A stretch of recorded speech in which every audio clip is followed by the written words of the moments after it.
ठीक है, no sir क्यों बोल रहे हैं? रिफ्रेश करना पड़ेगा।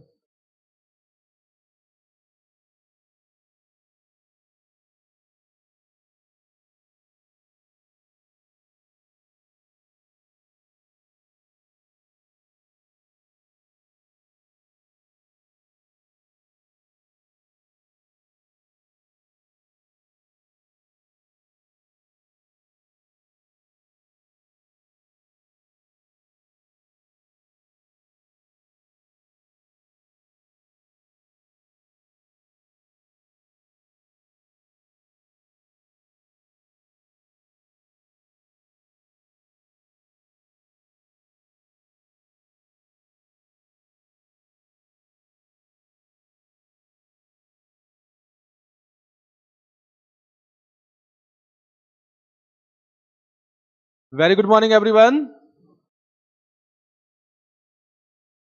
Hmm?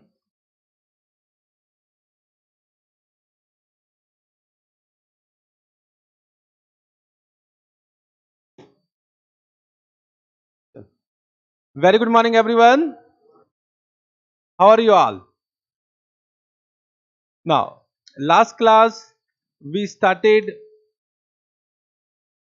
nothing, but we actually have done the introduction of Indias. I hope now you have understood what actually Indias is and for which company it is applicable.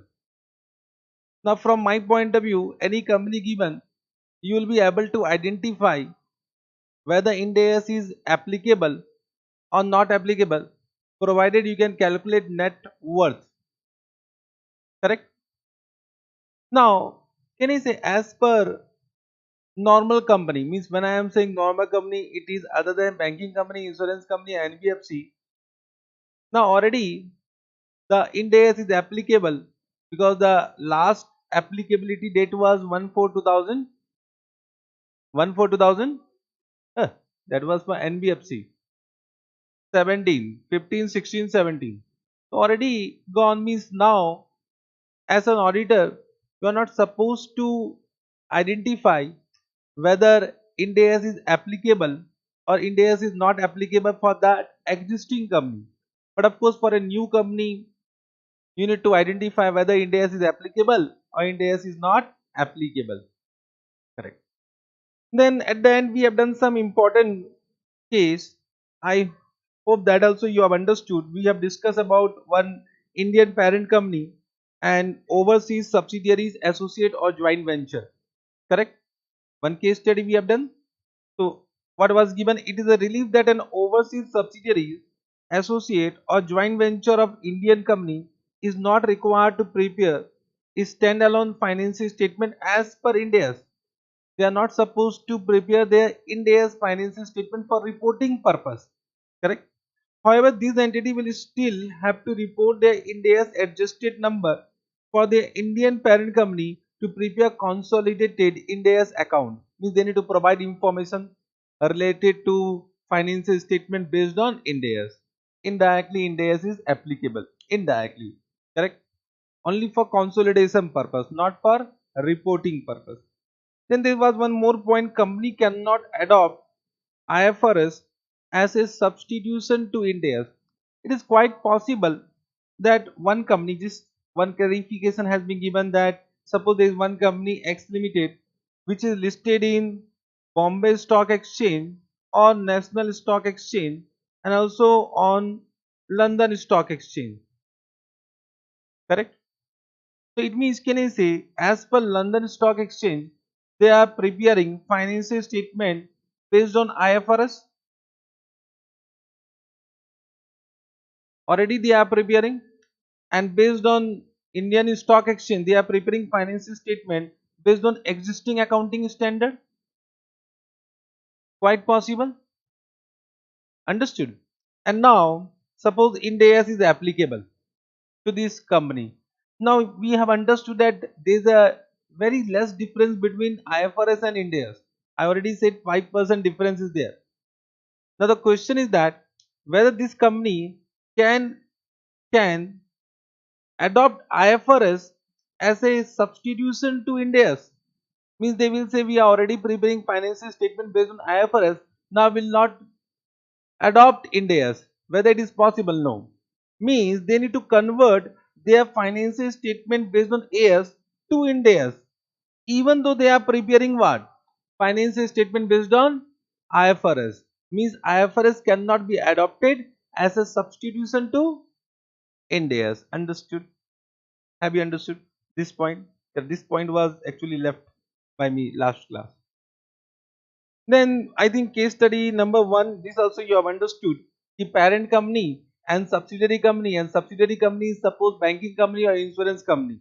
And till now banking company, insurance company, Ind AS is not applicable.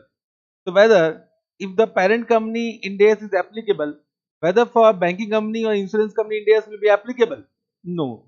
Means for banking company or insurance company or NBFC, applicability will be as per their time applicability, correct? So for NBFC, banking company, insurance company, Ind AS will be applicable. Just write down as per, something is missing here, as per their time applicability, correct? I already said that we'll provide you two set of book. One is Ind AS Saransh book, one is question bank, correct? So all the contents will be given in the Ind AS Saransh book. Okay? Question bank will be for questions. When we'll come to the question, then we'll open question bank. Got it? Question bank, you have 4 volume, volume 1, 2, 3, 4. Right now we are in volume 1. Volume 1, correct? Ind AS Saransh book also volume 1. So you need to carry that only. Don't carry all the books. Okay? Correct? I think this point also you have understood. Then case 2, I hope this also you have understood that H limited means parent company Ind AS is applicable, and subsidiary company it might happen Ind AS is not applicable being an banking company or insurance company. Correct. Now the question is that how to prepare consolidated financial statement. In this case, the banking company or insurance company which are preparing their financial statement based on AS need to provide information based on Ind AS to parent company for preparing consolidated financial statement. Similarly, parent company AS is applicable and subsidiary company Ind AS may be applicable. Parent company may be banking company or insurance company. In that, this subsidiary company will provide information based on AS. Correct? Got it? All the points are clear. Any doubt of the last class? In the morning, I will always ask you any doubt. If you have any doubt, you can ask me.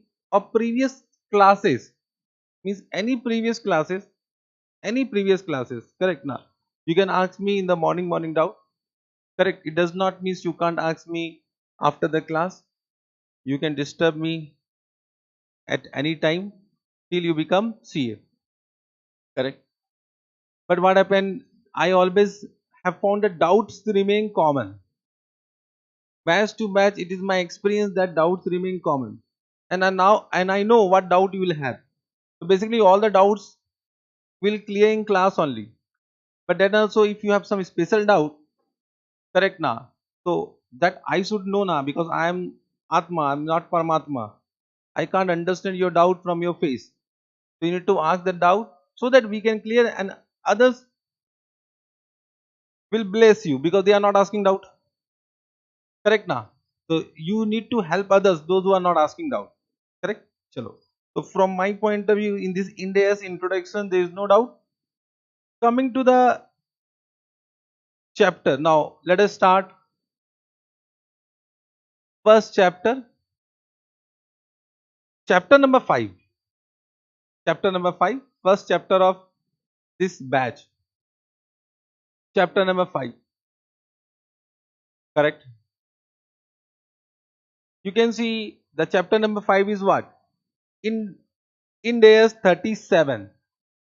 Means I am not starting from Ind AS 1. Correct? I am starting from Ind AS 37. Any problem if I am not starting with Ind AS 1? अरे बोलना रे. Okay, thank you very much. Okay. So we'll do Ind AS 1 whenever it is required to be done. So Ind AS 37, what is the title? Provision contingent liability and contingent asset. What is the corresponding AS? AS 29. AS 29. What was the title of AS 29? Same title. The title remains same: provision, contingent liability and contingent asset. Correct? Can you see one of the simplest accounting standard whatever you have done?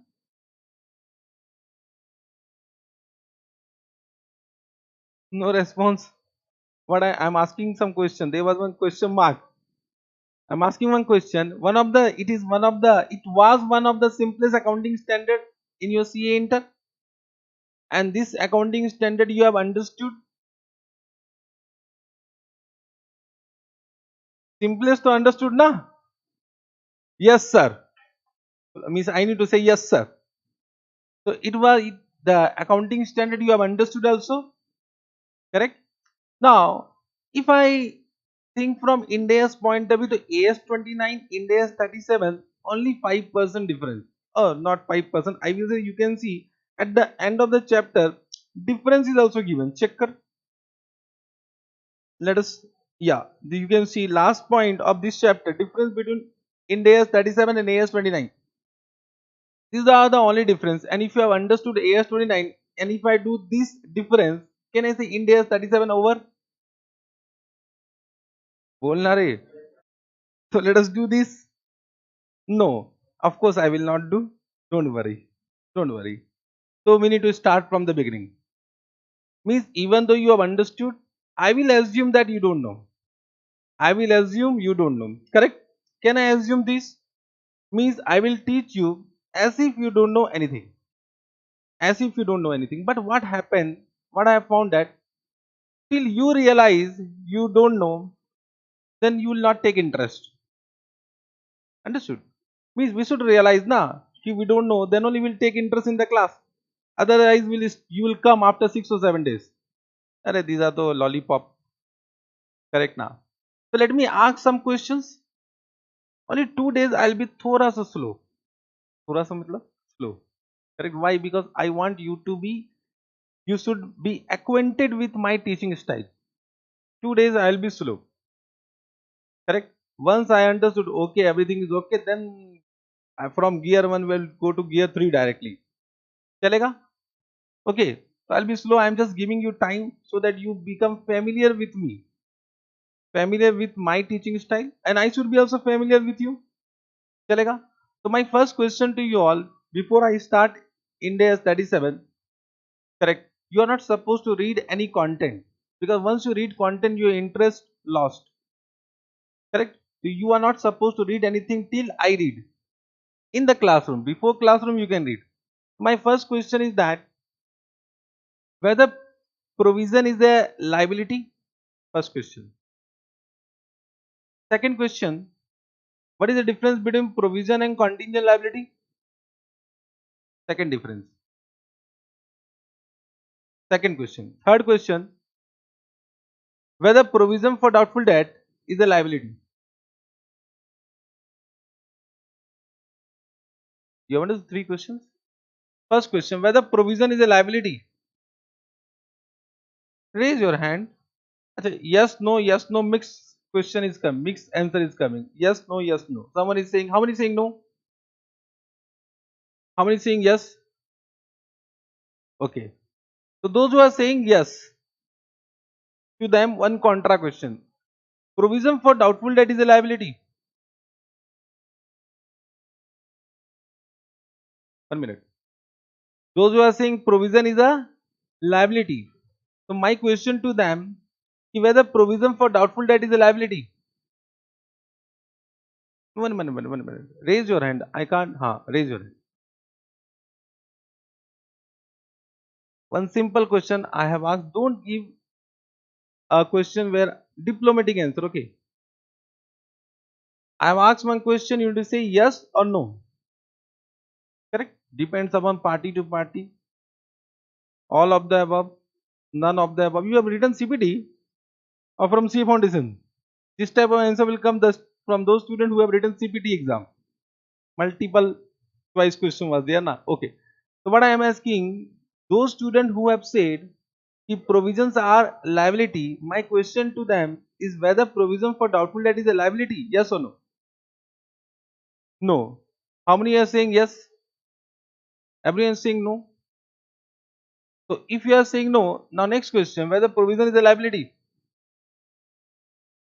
Okay, is two difference. You are saying provision is a liability. So provision for doubtful debt is a not a liability. So there is some confusion, na? Either provision is not a liability or provision for doubtful debt is a liability.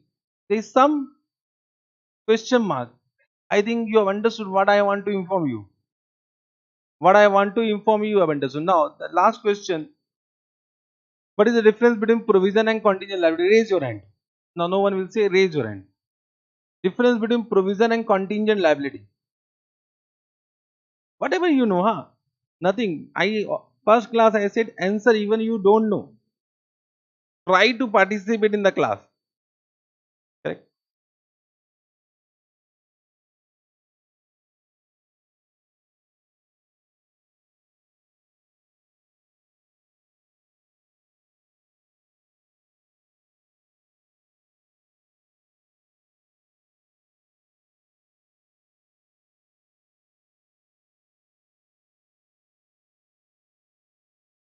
Means you are saying provisions are probable.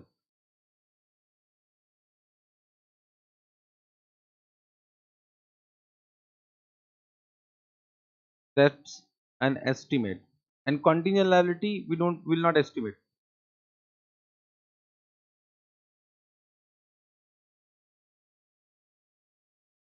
Not accurately. Okay. Any more answer? Chalo, theek hai. I got means whenever you are saying so the answer is correct only. But as per ICI, just try to understand. ICI will not give marks, the full marks. Huh? ICI will not give full marks for correct answer. Oh my god, what I have said. One second. ICI will not give marks for full marks for correct answer. ICI will give full marks for best answer. There are two different things. Huh? Correct answer might not be as required by ICI. It might be correct, but they want the best answer. And then they will give full marks. Whenever it is a correct answer but not best answer, you might get some deduction. And normally when the marks is deducted, so it might happen you are getting 50% marks, correct. And whenever you are getting 50% marks, there is a higher probability that you may not get an aggregate. Correct. We are here to understand what will be the best answer. So always keep in your mind, we should always think about the best answer, not correct answer. There is a difference between correct answer and best answer. Correct.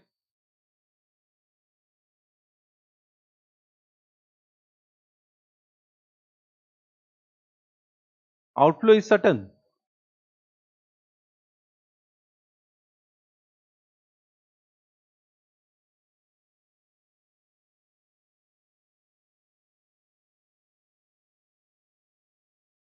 Means you are saying provision will always happen.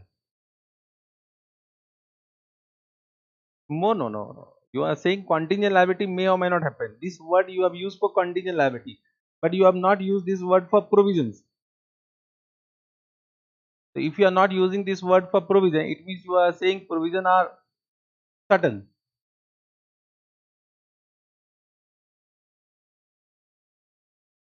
Yes, sir. Okay. Anyone?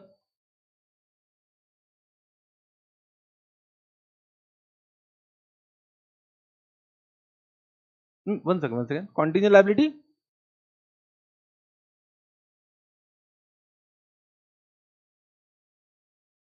Hmm.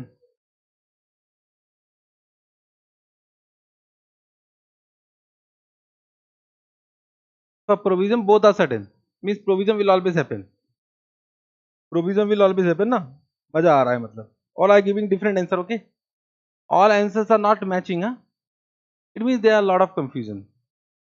It means there are a lot of confusion. Am I right or not? Am I right or not? Means just try to understand AS 29 in AS 37 as per meaning, as per disclosure, almost same. Only I said 5 difference. But suppose someone is asking what is provision and you are not able to answer as per the requirement of AS or Ind AS, it means you are not chartered accountant. Because when the question have been asked to a chartered accountant, the chartered accountant need to give answer as per AS or Ind AS. Are you getting? CA means what? AS. CA means Ind AS. If I ask question to BCom student, then I will say your answer is correct.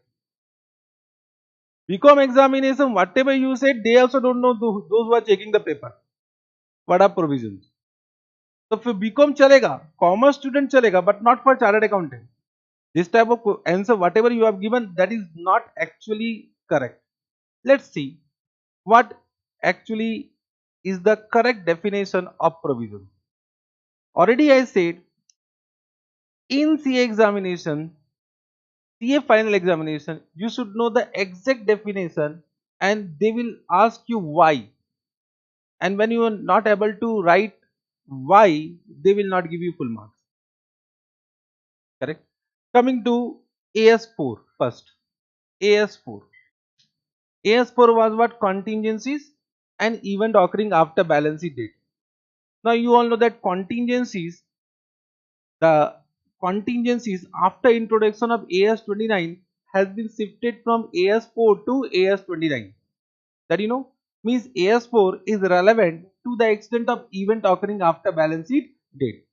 I hope in CA Inter your faculty has only given an explanation about event occurring after balance sheet date. Whether they have given the definition of contingencies. Do you know what is the meaning of contingencies? May or may not happen. Only this much. मजा आता है ना? May or may not happen. चलो ठीक है. May or may not happen means whether it was discussed contingencies even though it was shifted to AS29. The definition of contingencies was given in AS4. So let me first introduce the meaning of contingencies in your life. Correct? So right now whatever definition I am giving contingency, that is based on AS4, not based on Ind AS 37. Right now I am not teaching you Ind AS, I am teaching you AS. Correct? Understood. So let us first understand what is contingencies. So we are discussing about AS4. Correct? AS4 contingencies.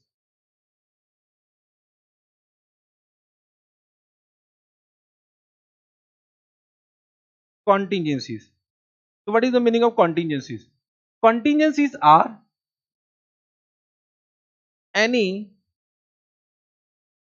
conditions. It is any condition existing on balance sheet. BS means what? Balance sheet date.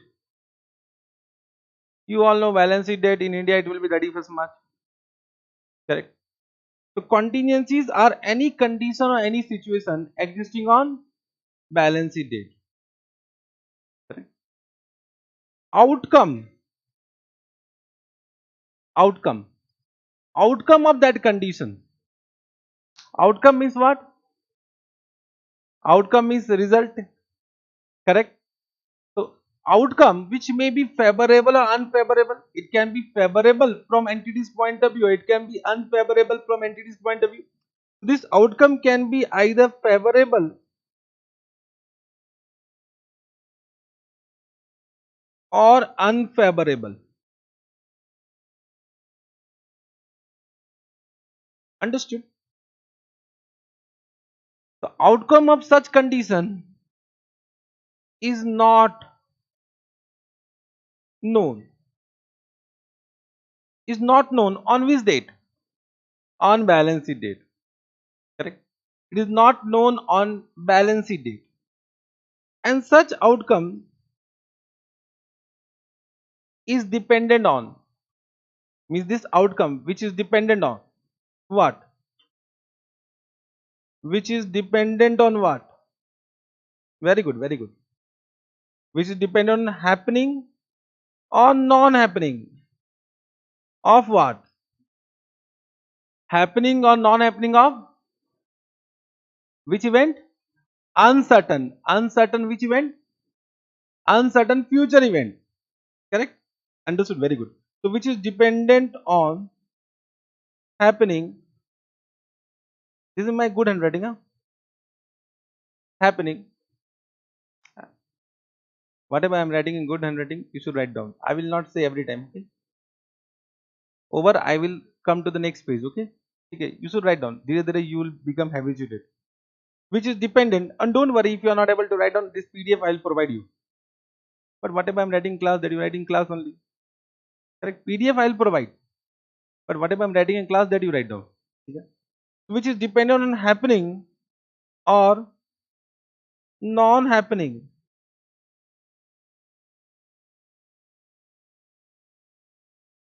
of what? Uncertain future event. Uncertain. The future event is uncertain.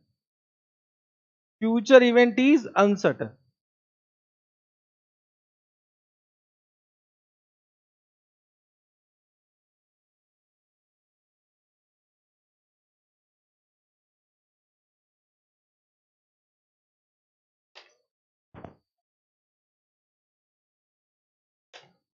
Correct? And this future event is not within the control of entity. It cannot be controlled by the entity. It is not within the control of entity. And such event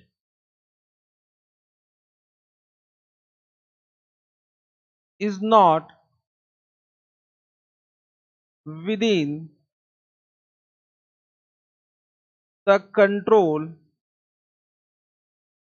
of entity. Correct? Very simple definition. I hope you have understood the definition. Any condition which is existing on balance sheet date. Existing on balance sheet date means, can I say this condition is arising from which event?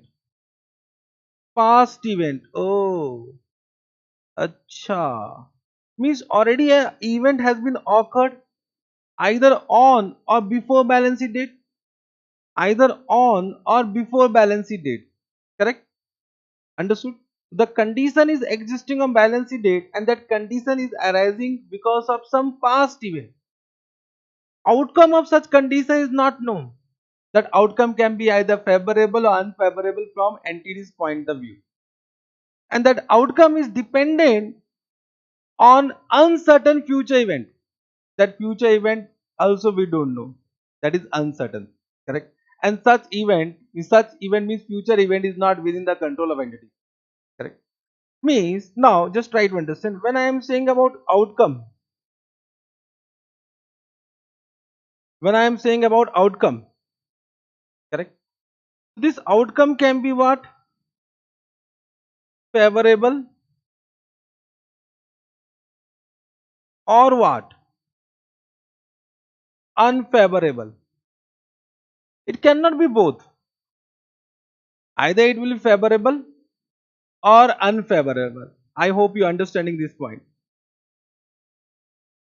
When I am saying favorable, favorable means, can I say expected gain from entity's point of view? And when I am saying unfavorable, so it is expected loss from entity's point of view. Correct? Expected gain, expected loss. Correct? Now we all know conservatism principle. What is conservatism? One, raise your hand. I know you all know. Anyone who want to participate, raise your hand. Fast. Taking consideration, what you said? Taking consideration all the expected losses and do not account expected profit. Profit means gain. Gain. When we say income, income include all gains. When we say expense, expense include all losses. So better you write down it is income also. I am writing expected gain because of your understanding, but it should be expected income. Income will include all gains also, and expected expenses. Expenses will include all losses. Better you write down expense. Correct. Now, as per his understanding, I think whatever he has said, you want to contra? Any alternative answer? No. So we should recognize all expected expenses, but we should not recognize all expected income. Correct? Conservatism. Let me ask one question to you. Whether this definition is correct or not. Now, this is 31st March. Right now, you will be able to understand if this definition is not correct. Correct. He said all expected expenses should be recognized. Now, we are going concern. Bolo yes or no? We are going concern. Means always financial statement need to be prepared based on this assumption that we are going concern. Correct. Going concern means we'll carry on business for the foreseeable future. Means of course in the next year we will carry on business, and next year of course we have some employees. So next year also we'll pay a salary of 1 lakh to my employee. My question to you all on 31st March, whether this is expected or not. Bolo yes or no? So should we recognize? No. So it means definition is not what he said. All expected expenses should be recognized. Are bolna re. Now please interact. Means whatever he said, I ask you whether you want to put some contra. You said no. Correct. Bolna yes or no? Now I have asked one question. Now you are realizing, arey, there is something lacking. Bolna re. Means CA foundation, CA enter मजा आया. अरे बोलना रे.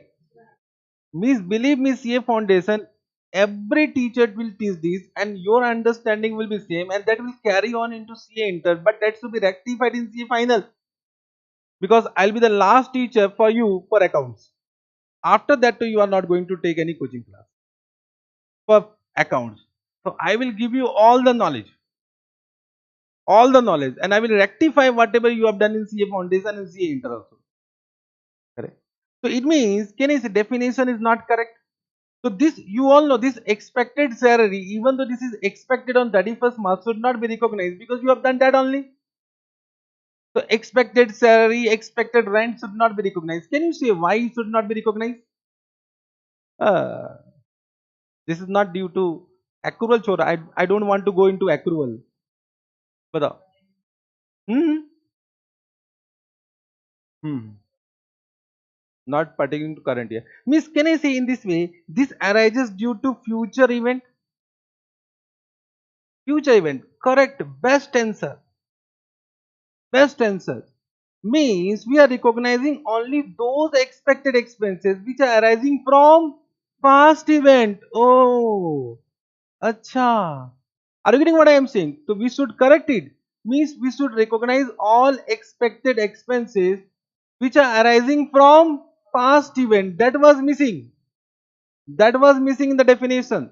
So this is expected salary arising from future event. So we never recognize any transaction event which arises due to future event. Are you able to understand? Yes, sir. So outcome, can I say it is outcome arising from what? Arising from past event. This is the key word. Means whenever case study is given, just find out whether there is a past event or not. Only when there is a past event, then only AS29 or Ind AS 37 will be applicable. Otherwise, it will not be applicable. Otherwise, it will not be applicable. Now, you know, as per conservatism, because it is favorable, so it will not be recognized. Expected income again will not be recognized. So we call it contingent. We call it contingent asset. We call it contingent asset. बोलना yes or no? So this will be contingent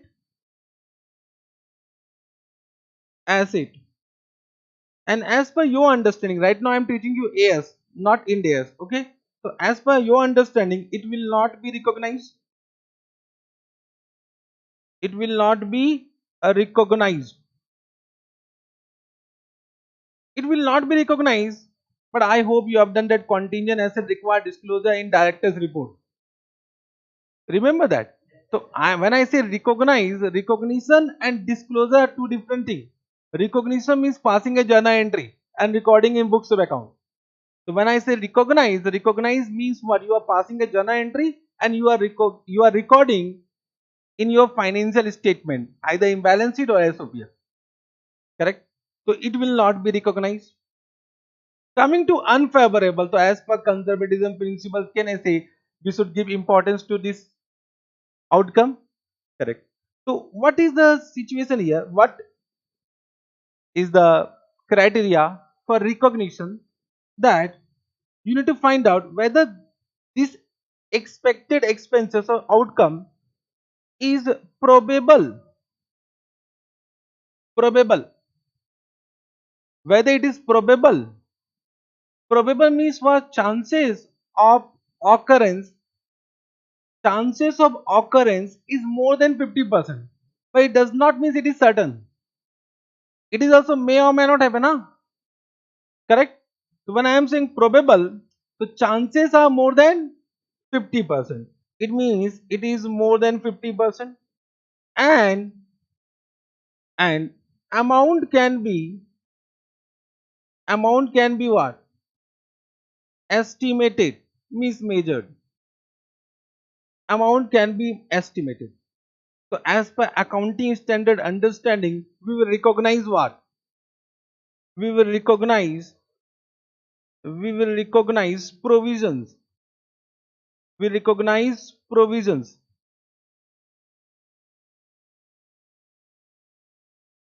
Or I can say we can recognize this one expenses. Correct now? Because every recognition have dual effect. Two effect now. So journal entry will be expense account debit to provision. Expense account debit to provision. So when I am saying recognize provision, so other effect is what? Expense. PL account debit to provision. PL account means debited. Debited means expense or loss. So when I am saying recognize provision, it means we are recognizing that loss and expenses also. Correct? Provision will come in balance sheet. The loss and expense will go to SOPL. Correct? SOPL means statement of profit and loss. So when I am writing recognize provision, so the other effect you should understand by your own. Okay. Other effect you can understand by your own. Got it? Correct. So if the outcome is probable and the amount can be estimated, the recognized provision. And in other case means apart from this, suppose outcome is not probable. If I am saying outcome is not probable, chances is less than 50%, or even though it is probable but amount cannot be estimated, quite possible, it cannot be measured, we do not have available information to estimate it. So in other situation, it will be disclosed as what? Disclose as what? Contingent liability. Means can I say both provision and contingent liability arises from contingencies only. Means when you are saying provisions are certain, so that is not correct. Both are not certain. But in case of provision, the chances are more than 50%. In case of contingent liability, the chances may be more than 50%, but amount might not be estimated, or chances are less than 50%. Chances are less than 50%. This is very brief understanding I have given. In day 37 I am coming. Okay, this is as per accounting standard CA inter. What I teach to my CA inter student. Understood this much? Correct. Just give you one very small real life example. A real life example. Correct now. Means live this. Live this whatever I have said. Let us come to one real life example. Let's see what action you will take. Means every action need to be recognized in your life also. I'm just taking one real life example. Suppose this is your house and this is your exam center. Correct? Exam hall. And the distance is, let us assume, 1 kilometer. Correct? Got it? And you are ready for your exam. You are expecting 90% in paper number 1. Always we expect 90% only in paper 1. Correct? Paper 1 means accounting. This CA inter exam. CA final is future event. Already you have experienced this na. CA inter exam. Got it? And you are ready and you are 100% sure about examination that you will score what? 90%. But what happened once you started for exam hall? What you have seen that there is a black cloud. You know black cloud? Black cloud.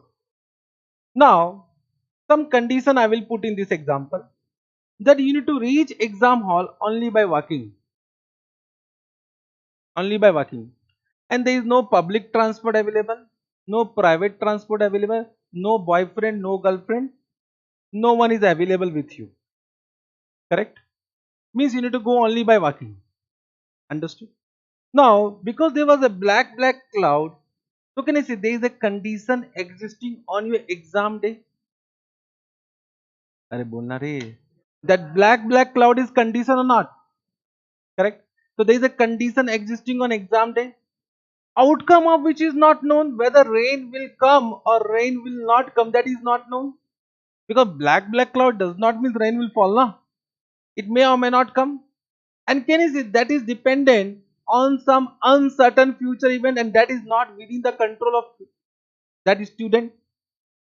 So can I say it meet the definition of contingencies? Means all definition also exist in your life also.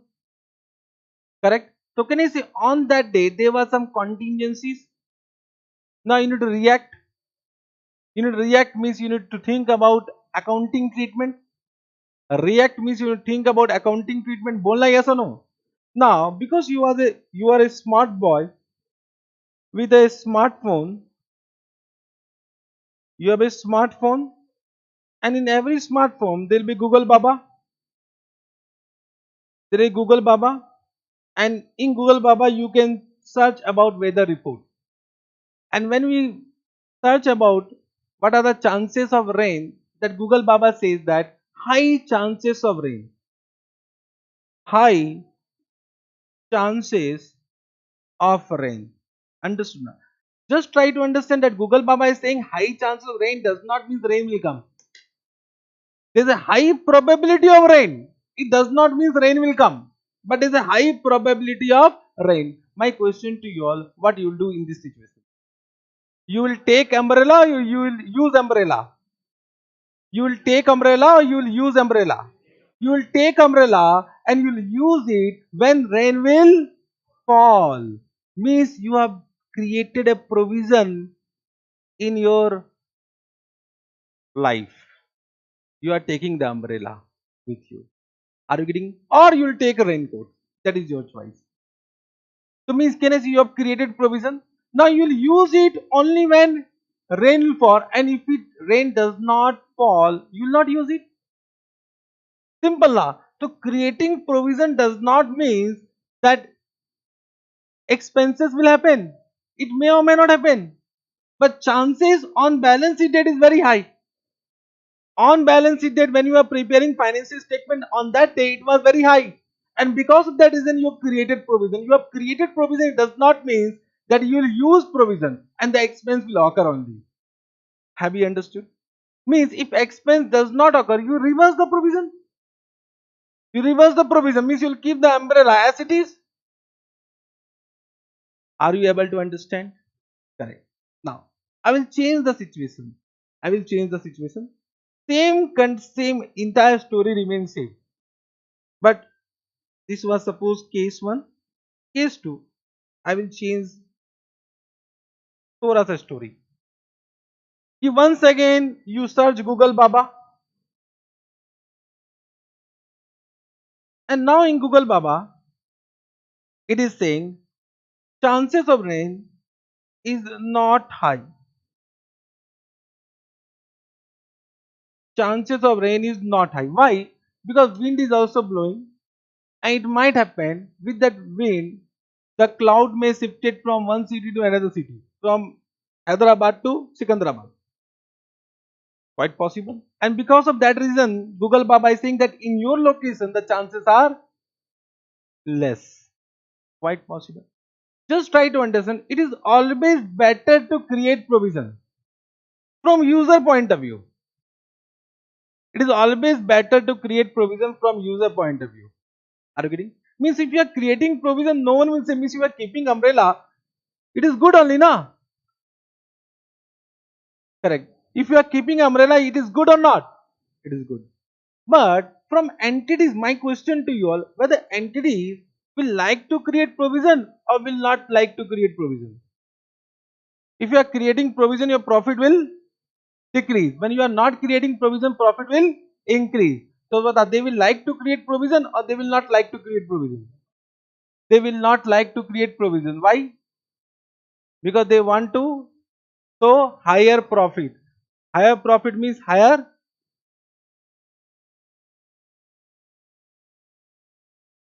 Once again.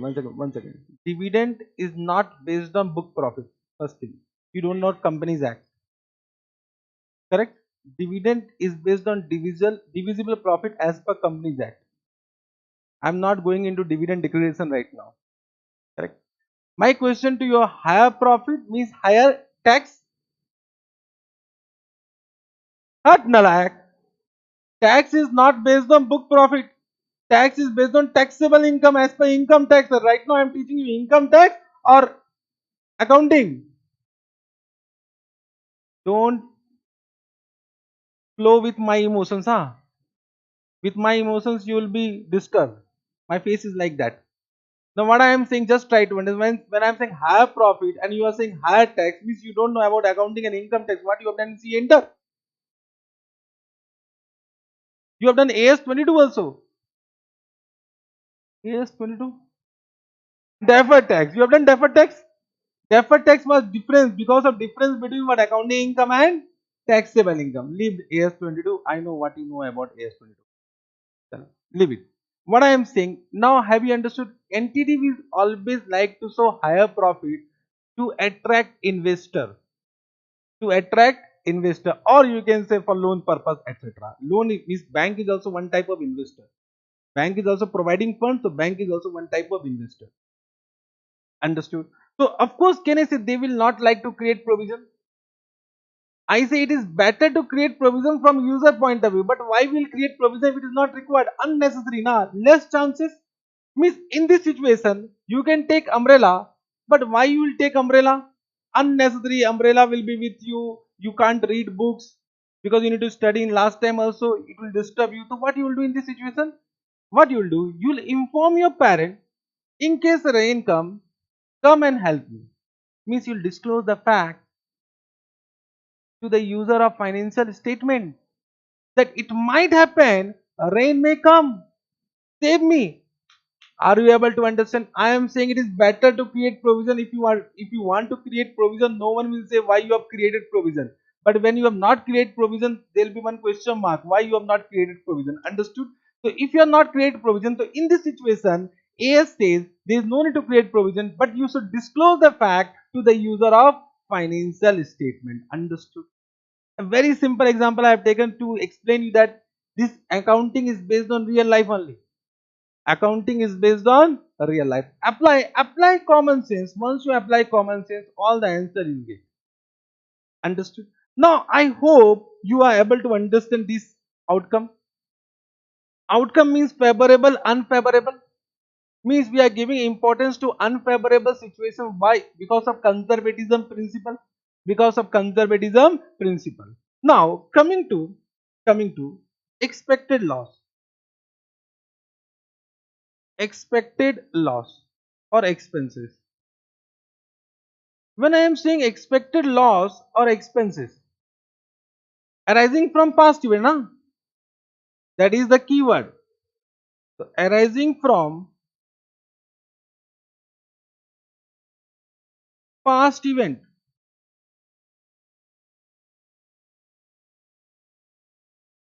Arising from past event. Correct? Correct. Now this loss can be of two types. One is due to decline in the value of what? Value of asset. Value of asset means the asset which is already recognized. Correct? Decline in the value of asset. Or this can be due to what? Increase in the value of what? Value of liabilities.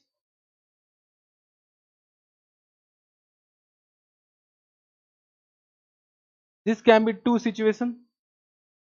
Correct. So you need to find out whether it is due to decline in the value of asset or due to increase in the value of liability. Means when I am saying expected expenses and losses, so these contingencies cover both type of losses. Both type of losses. My question to you all, provision for doubtful debt will come in which category? First category, second category? First category, not a second category.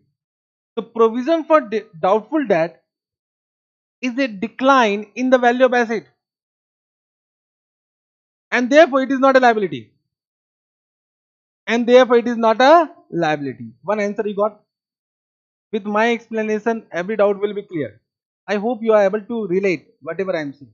Now what I am saying, decline in the value of asset means, can you say there is no outflow of resource? There is no outflow of resource means there is no outflow of cash. There is no obligation to pay in future. There is no obligation to pay in future. Reduction in asset, there is no outflow. There is no outflow, correct? So it means, can I say there is no outflow of any resource,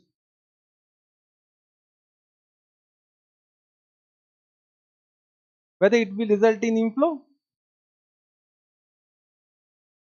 It means some inflow is not coming. So you can't say it will result in inflow. Huh? I am saying just try to understand the word whatever I am saying. It will not result in any outflow. So if it will not result in any outflow, it is not a liability. It is not a liability. But when I am saying increase in the value of liability, means it will result in what? Outflow of any resource. Outflow of any resource. Correct? Got it? Correct. And to this, AS29 will be applicable. Means AS29 is applicable only for this situation. AS29 is applicable only for second situation, not for first situation. Means provision for doubtful debt, whatever you are creating, that is not as per AS29. Not as per AS29. Means as per AS29, it can be either provision or what? Contingent liability.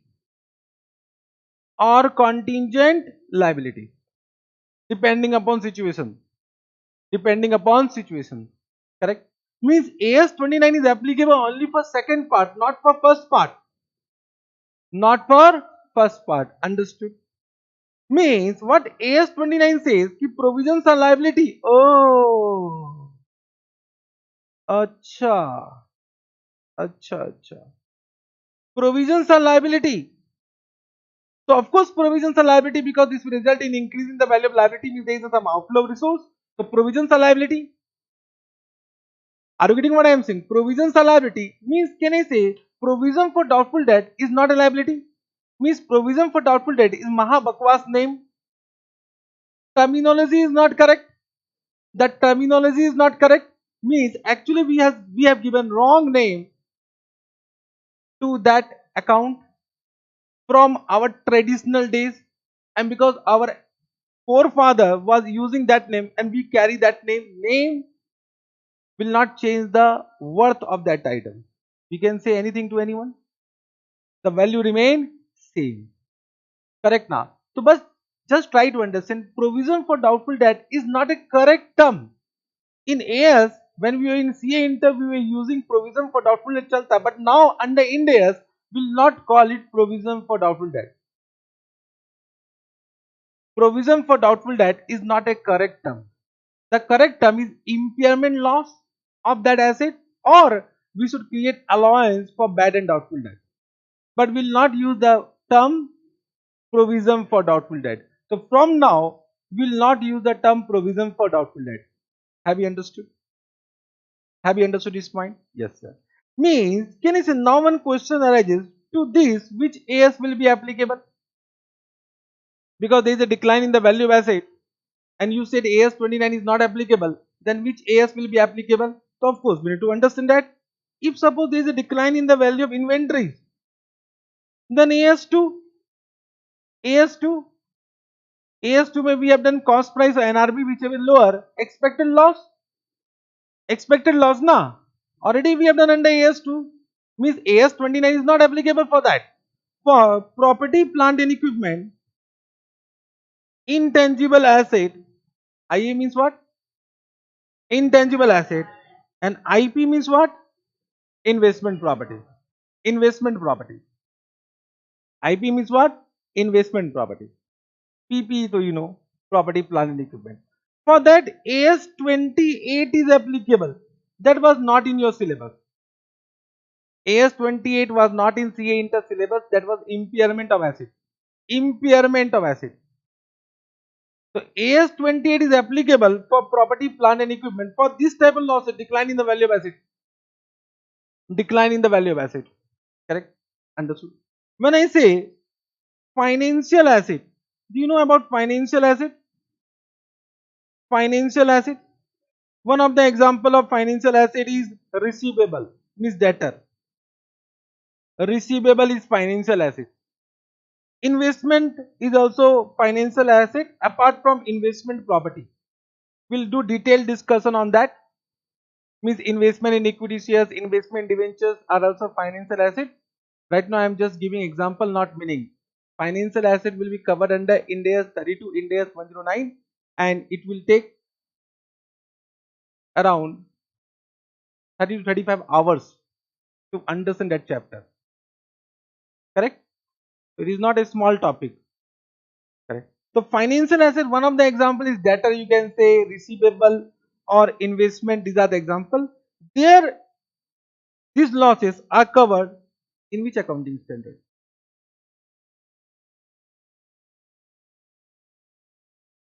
Bolo? For receivable, which? Acha, for investment? Investment. Now it is better. You can say. For investment, it was AS 13. AS 13 used to say current investment, cost price of fair value, whichever is lower. Long term investment, cost price less, provision for permanent decline. If you remember. If you remember. Provision for permanent decline, that word itself is not correct because that is an impairment loss. That is an impairment loss. I hope you understand why the name provision is not correct, because provision is a liability as per AS 29 and this the first part is not a liability. First part is not a liability. For receivable, there is no specific standard for creating such type of losses, for recognizing such type of losses. Therefore, we used to create provision for doubtful debt in CA Inter. Do you know as per which AS? Provision for doubtful debt in CA Inter classes as per which AS? AS4 only. Means contingencies. So automatically this whatever we have discussed will be applicable for what? If there is no specific standard, then we'll apply contingencies whatever is given in AS4. The provision for doubtful debt we used to create due to AS4 contingencies. It was not covered under AS29. It was not covered under AS29, and believe me, institute used to ask a question on provision for doubtful debt and most of the students used to write as per AS29, 0 marks. 0 marks. Then whatever you are writing, you will not get any marks, even though your answer is correct. When you are saying provision for doubtful debt is created as per AS29, they will not read only. And 90% student will say that in CA Inter. But I hope you're understanding whatever I'm saying. Correct? This much you understood? Now, when I'm coming, because right now I'm not teaching you AS, I'm teaching you what? Ind AS. So the corresponding Ind AS for AS2 is Ind AS2. Only this is same. AS2, Ind AS2. Apart from all have different number. AS28 will become Ind AS36.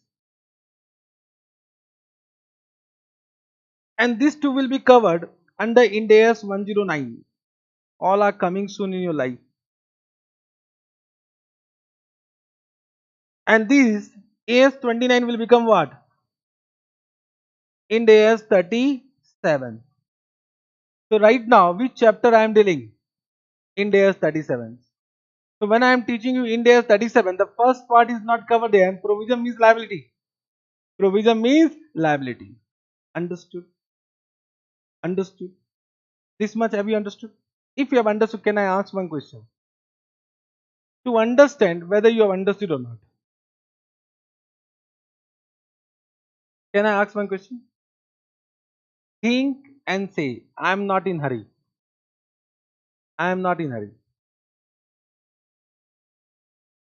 Every batch I ask the same question. Let's see, based on your understanding, whatever I have said, can you give correct answer or not? Provision for depreciation. This you know. Anyone who don't know provision for depreciation? Depreciation account and provision for depreciation account are two different accounts. Depreciation will go to SOPL, provision for depreciation will go to balance sheet. Correct. So provision for depreciation will come in first category or second category?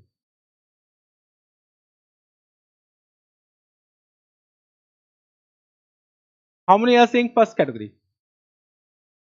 How many are saying second category? अरे तो balance what they are saying मजा आ रहा है अरे either first or second, and if you have different answer then you can say different answer also. How many are saying first category? Please respond. How many are saying second category? Please just try to understand. You need to respond even though you don't know, even though you think your answer is not correct. Give answer. When you are silent now, in exam also what will happen? You will not be able to attempt 100 marks paper. And there is a simple mantra in C exam. If you write 100 marks paper, you will pass. Average mark 50% aggregate. If you are writing 80%, the chances will be low, because then you need to be very much expert in writing. 80 average mark 40. Understood? 75 average mark less than 40. So in C exam they give average marks. You should write in exam on that assumption that you will get average marks only. If you have written exceptionally well, then you will get what? More than 50. If you are getting more than 50 means super. Are you getting what I am saying? So when you are writing, then only you will get average marks. When you are not writing, khatam. And 90% of time you will be correct only. One second. How many are saying first category? How many are saying second category? Second category. How many are saying none of these?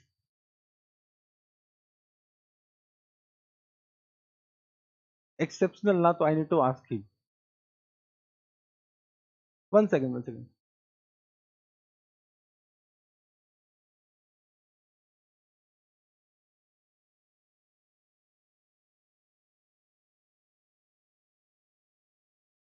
Who is saying? No, no, no. When I asked, you have not raised your hand, na?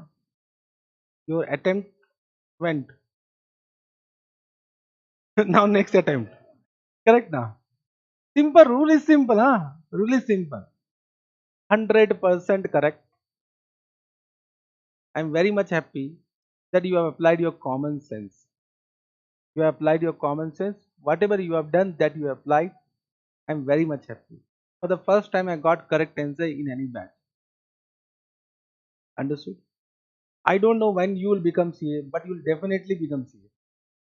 I don't know what is the time, but you will definitely become CA. That guarantee I can give. correct? But when you will become CA, that I don't know, that depends upon your ability, correct? Very good, thank you very much. Now just try to understand. If you know Hindi, there is one saying, जो दिखता है वो होता नहीं, और जो होता है वो दिखता नहीं. What is visible actually cannot be the exact situation, and what is not visible can be the exact situation. So don't give answer based on this. Apply your common sense. I said what will, whether it will come in first category, second category, you have only seen this and you have some doubt, you have given about this, but you have not applied common sense. Depreciation is not due to contingencies. Whether depreciation is due to contingencies or matching concepts, depreciation will not fall in this. Depreciation will not fall in this concept only. Depreciation in bachpan mein you have done due to matching concept or due to contingency or due to conservatism. Whether depreciation is due to conservatism, are bolna yes or no? So it means we are not discussing about depreciation in this concept. Depreciation is due to matching concept, and you have done AS10, so it is due to AS10 revised. And I have not written anywhere AS10, so he has applied common sense.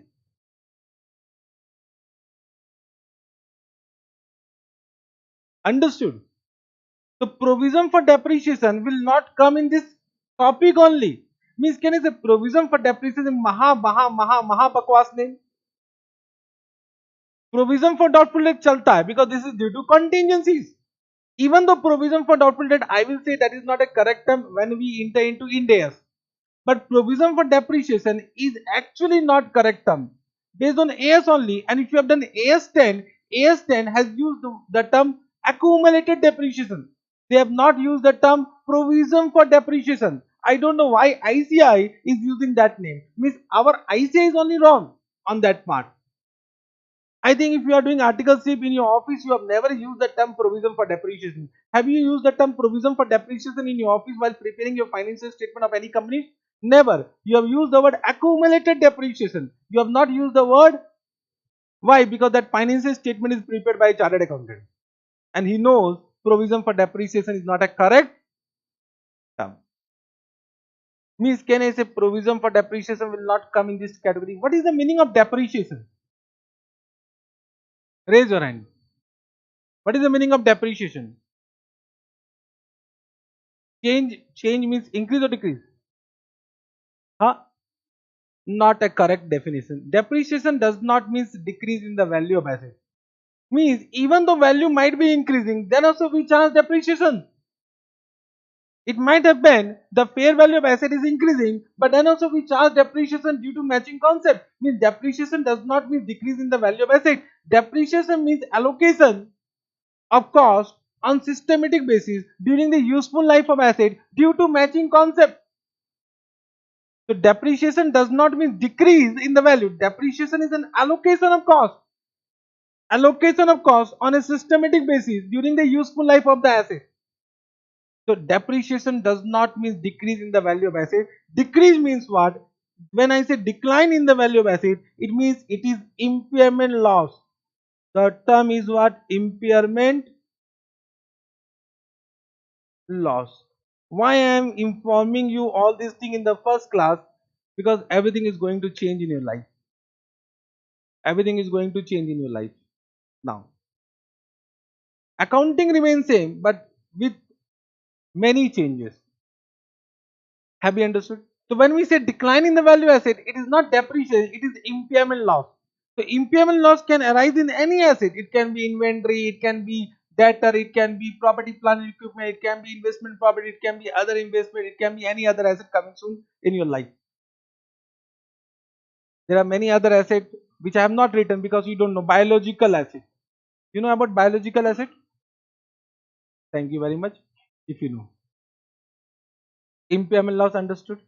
Correct. Means can I say the provision, just write down one note for your understanding.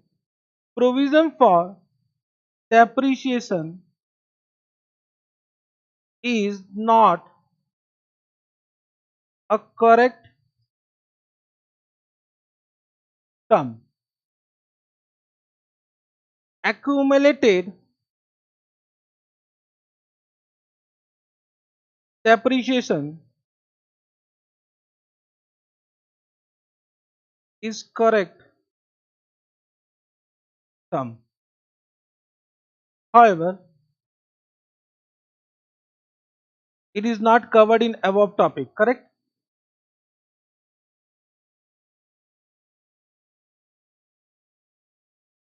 It is not covered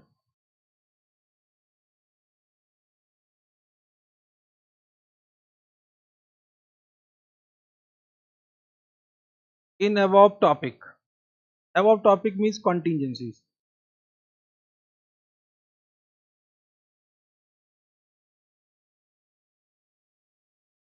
Done. This was, I just want to explain you regarding contingencies. Now we can come to Ind-AS 37. Now we can come to Ind-AS 37. Means please in exam don't write contingencies as per Ind-AS 37. Huh? This is as per AS4. Whatever reference I have given the reference of AS4, not of Ind-AS 37. Understood? But this was actually, from my point of view, this was required to understand the difference between provision, contingent liability, favorable, unfavorable, everything. Now it will be very easy to understand Ind-AS 37. Can we start? Come to Ind-AS 37, chapter number 5. You can see the meaning of provision. Point number 1, point number A meaning. So you can see provision are liability. Oh, provisions are liability. Understood? No doubt about this. Provision means increase in the value of liability, and there will be some outflow of resource. There will be some outflow of resource. So provisions are liability of uncertain timing or amount. Means either timing is not known, or amount is not known, or both are not known. Uncertain timing or amount. Uncertain timing or amount. Correct. Means, not to understand the meaning of provision, we should know what is the meaning of liability. Till we understand the meaning of liability, we can't understand the meaning of provision. So what is liability? Anyone? Anyone? What is the meaning of liability? Outflow of resource. Correct? Any more? You want to add something? चलो ठीक है. So provisions are liability of uncertain amount or timing. This you have understood. Definition is this only, but I need to explain what is the meaning of liability. So what is the meaning of liability? Liability means present obligation. Means all obligations are not present obligations. All obligations are not present obligations. Means liabilities are not obligations. Liabilities are present obligations. Liabilities are present obligations. So what is the meaning of present obligation? One doubt will come. So all obligations are not present obligations. So liability means present obligation arising from past event. Understood? It will always from past event. Correct? Present obligation arising from past event. So what is the meaning of present obligation? In simple word we can say present obligation means it is probable. It is probable. Obligations are probable. On which date? On balance sheet date. Probable on balance sheet date. Probable means what? Chances are more than 50%. Chances are more than 50%. Means when I am saying chances are more than 50% means chances of occurrence is more than chances of non-occurrence. Chances of occurrence of what? Chances of occurrence of that event is more than chances of non-occurrence of that event. Right now we are into unfavorable situation, not in favorable situation. Okay. So can I say chances of losses are more than chances of no losses? Are you able to understand what I am saying? Correct? Yes, sir. So present obligation arising from past event which will be settled. Which will be settled. Will means what? Future tense. Means settlement will be done in future. Which will be settled through outflow of resource. Through outflow of resource. Correct? Understood? So which will be settled through outflow of resource, and this outflow must be also probable. This outflow must be also probable. Probable means the chances of that outflow is should be more than 50%. Correct? Understood. Have you understood this point? Correct. Means when I am saying liability means present obligation arising from past event which will be settled through outflow of resource, and that outflow must be probable. And if it require estimation, if such liability require estimation, it become provision. Means can I say in this way, all provisions are liability but all liabilities are not provision? Means if any liability does not require estimation for what? Either amount or timing or both. Means if amount is also known, timing is also known, then it is a pure liability. Other provisions are also liability as per definition. If amount is also known, timing is also known, then it is not a provision. So estimation will be required only when either amount is not known or timing is not known or both is not known. Correct. So whenever liability require estimation, which require measurement by substantial degree of estimation, then it become what? Provision. Then it become provision. Understood? Have you understood this part? Simple. Means can I say to recognize provision, because right now I am teaching provision not liability. Correct. To recognize provision there must be three conditions. There must be how many conditions? Three conditions. First condition, there must be present obligation arising from past event. There must be present obligation arising from past event. An outflow of resource must be probable. Outflow of resource must be probable. Outflow of resource must be probable, and it require a reliable estimation. A reliable estimation can be made. Reliable estimation can be made. If all these three conditions can be satisfied, then recognize provision. Then recognize provision. So you can see they have given three conditions. Three conditions. Hmm, hmm. Point number C, recognition of provision. If all the conditions are satisfied, recognize provision. When I say recognize provision, it means what? Past journal entry. Journal entry, you are champion. Journal entry, okay. Journal entry is okay. PL account debit to provision. PL account debit to provision. Correct. There must be present obligation arising from past event. First condition you understood.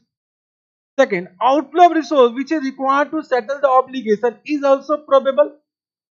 So when I am saying present obligation, it means occurrence of that event is probable. Means occurrence is probable. It might happen occurrence is probable, but outflow is not probable, quite possible.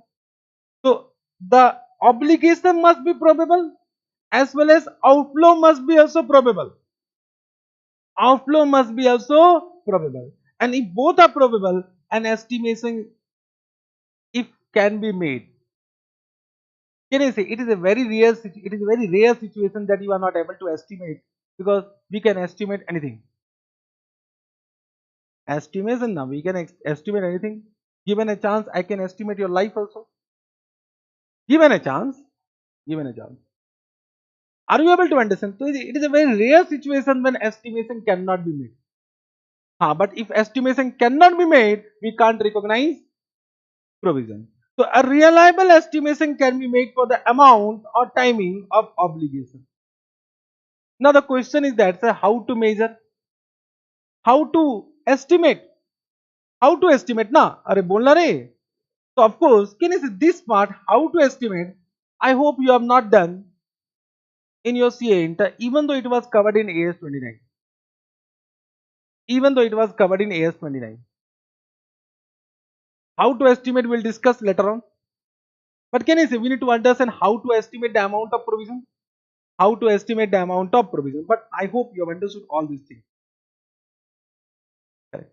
Now coming to present obligation, already I have said a past event is deemed to give rise to a present obligation if it is probable. Any past event will give rise to present obligation if it is probable. Probable means more likely than not. More likely than not. What is the meaning of more likely than not? Means chances of occurrence are more than chances of non-occurrence. It is probable. It is probable. In simple word, we can say more than 50%. Understood? Means, can I say whenever you are into this chapter, India 37, first you need to identify past event, whether there is any past event or not. Correct? Means, can I say it might happen all the past event does not give rise to obligation on balance sheet date? Means all past event are not covered in this chapter. Only those past events which will provide obligation on balance sheet date will be covered in this chapter. Are you able to understand? So it means we need to find out those past events which provide obligation on, and such past events are known as obligating event in this chapter. Such past event is known as what? Obligating event in this chapter. It means in this chapter first you need to identify, is there any obligating event?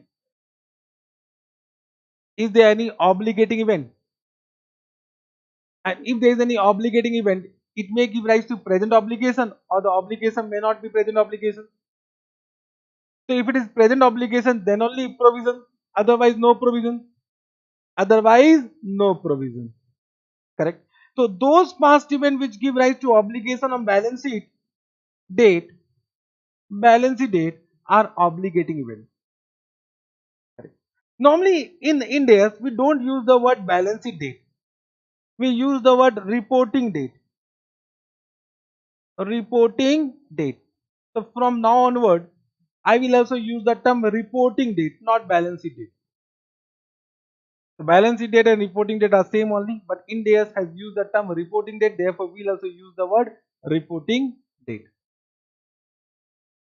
Correct? Understood?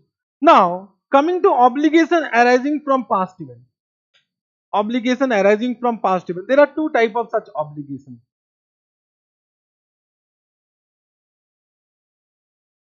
You have understood we are only dealing with obligation arising from past event. Now such obligation can be of two types. One is legal obligation, one is constructive obligation. AS29 was silent regarding constructive obligation. Means they have used the word only obligation. Obligation. They are silent about legal or constructive. So if it is silent, it is understood it is legal obligation. Correct now. So AS29 is actually silent about constructive obligation, then therefore you don't know about constructive obligation. So what is legal obligation? First, let me explain you what is legal obligation. So, any obligation which arises due to any contract. We have done one contract, you have an obligation to pay.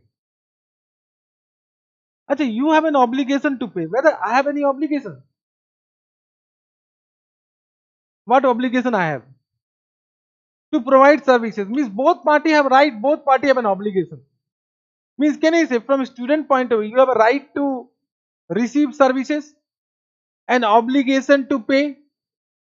I have a right to receive consideration, an obligation to provide services. My question to you all, till now whatever you have done, but the liability will come in your books or my book?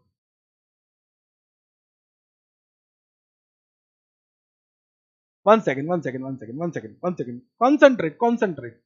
मजा तो आ रहा है. Concentrate. Very simple example. This type of example you know. In your office you are dealing with this type of example, but you are not able to correlate. One second. I said in a contract, two party, both party will have right, both party will have obligation. A simple contract we have made. There was no written agreement, but there is some oral agreement. It will fall under Contract Act. My question to you is that you have right as well as obligation. You have a right to receive services, and you have an obligation to pay consideration. I have a right to receive consideration and I have an obligation to provide services. My question to you all, liability will be created. I am not asking about provision, liability. Liability will be created in whose books? In your books. But I have also obligation now. No? No outflow of resource. Oh, acha.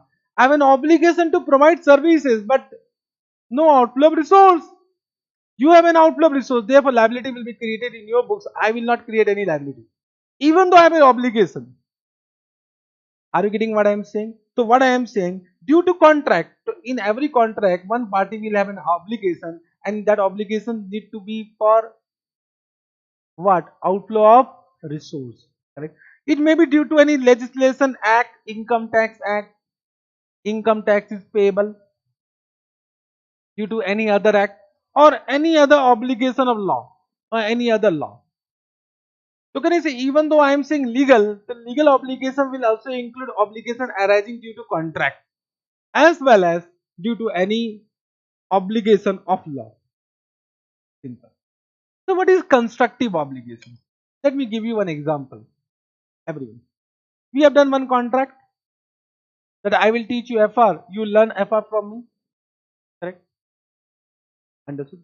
But during the class, I have made one announcement. Announcement. Announcement was that if any student is scoring 90 or more than 90 in FR exam conducted by ICI, huh? Every word matters, huh?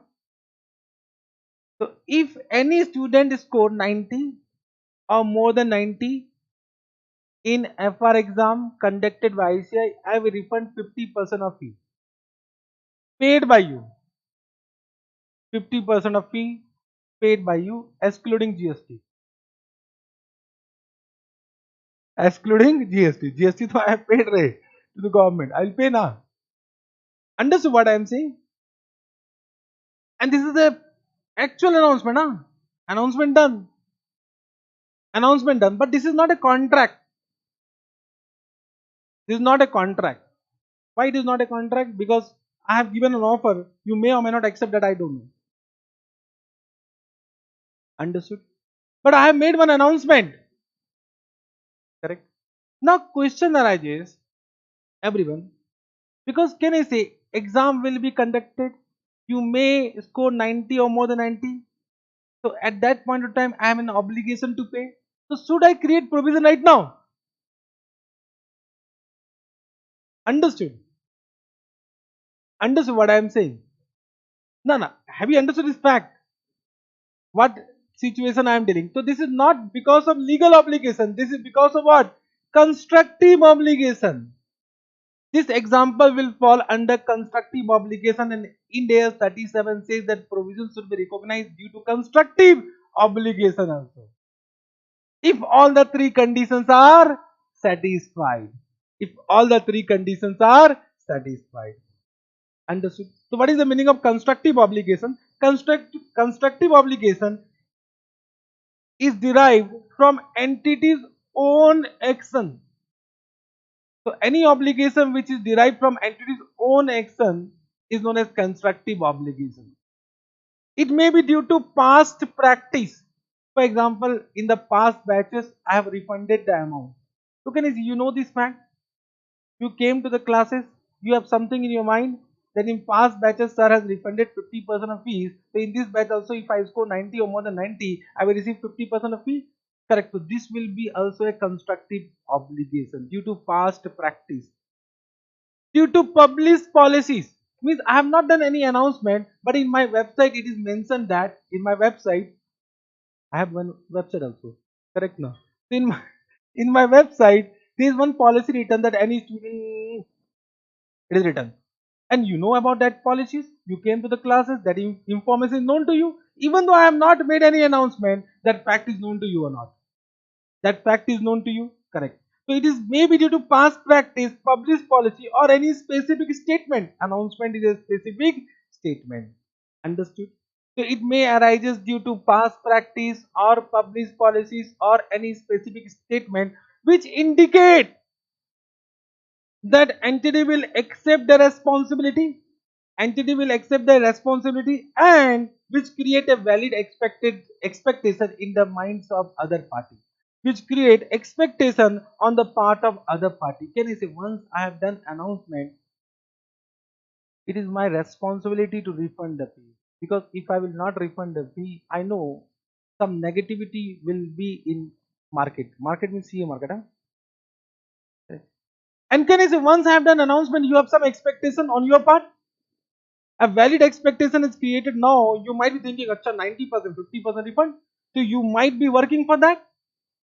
You might be working for the not all students, but there are some students who might be working for that.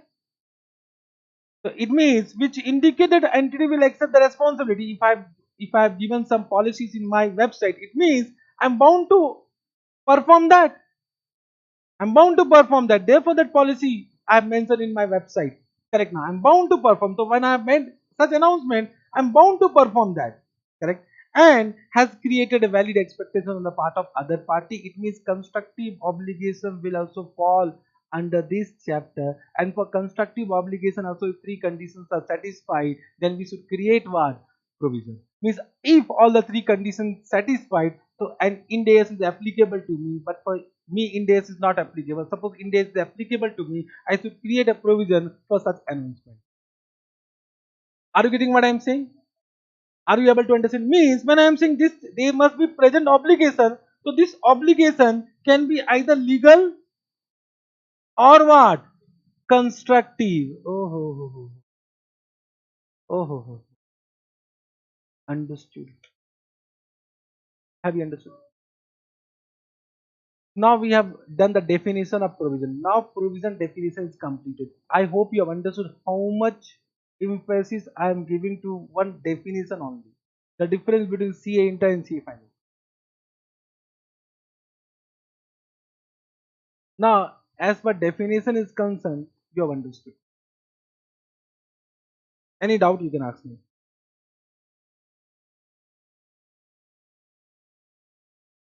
No doubt.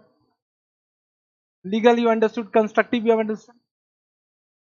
Legal understood, constructive understood. Yes, sir. Now, let me ask one question to you all. Whatever question I'm asking in CA inter examination, that question is already asked. Means I am taking a question from CA inter exam only, and you might be knowing the answer also. Correct? You might be knowing the answer, but it might happen you are not able to relate it because you don't know the exact concept. Correct? Let's see. Suppose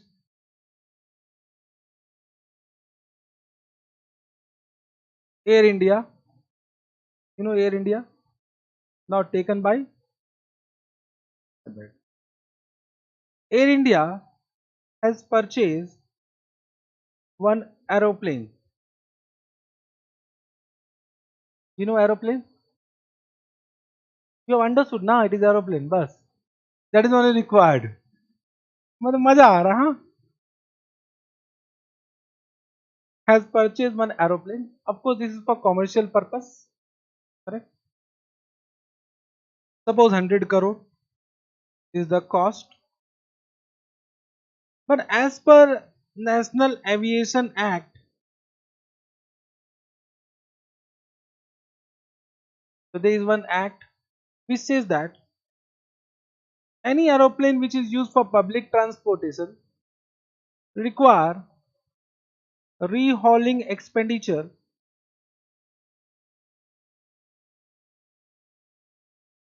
after every 3 years.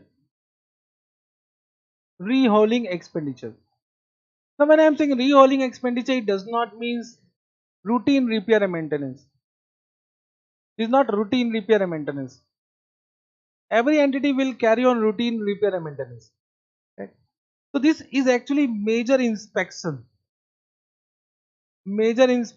for each part of that aeroplane, because we know that if any part is not working properly, there is a high chances of accident. So it is a major inspection, and this cost is not a small cost, it will be very high cost of that inspection. Major inspection, I don't know what will be the actual cost of such inspection, but let us assume the expected expenditure is 2 crore. Let us assume. Correct? Understood? So they purchase on 1/4/2020. 3 year will be how much? 3 year will be 31st March 21, 22, 23. So can you say this is a date when obligation means there will be actual outflow of resource? Actual outflow of resource will be after 3 years. But once they purchase, there is a legal obligation to incur such expenditure. Bolo yes or no?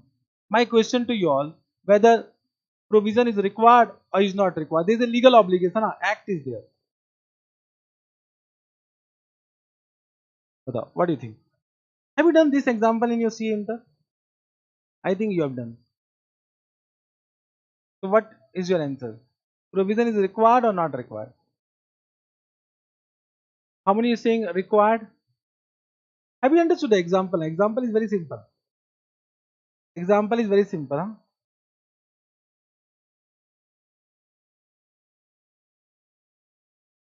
Either say yes or no.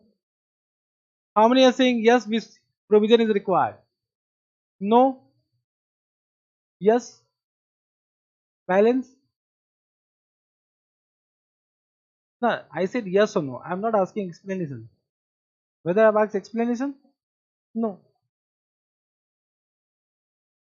Those who are saying not required, whether they can explain why not required?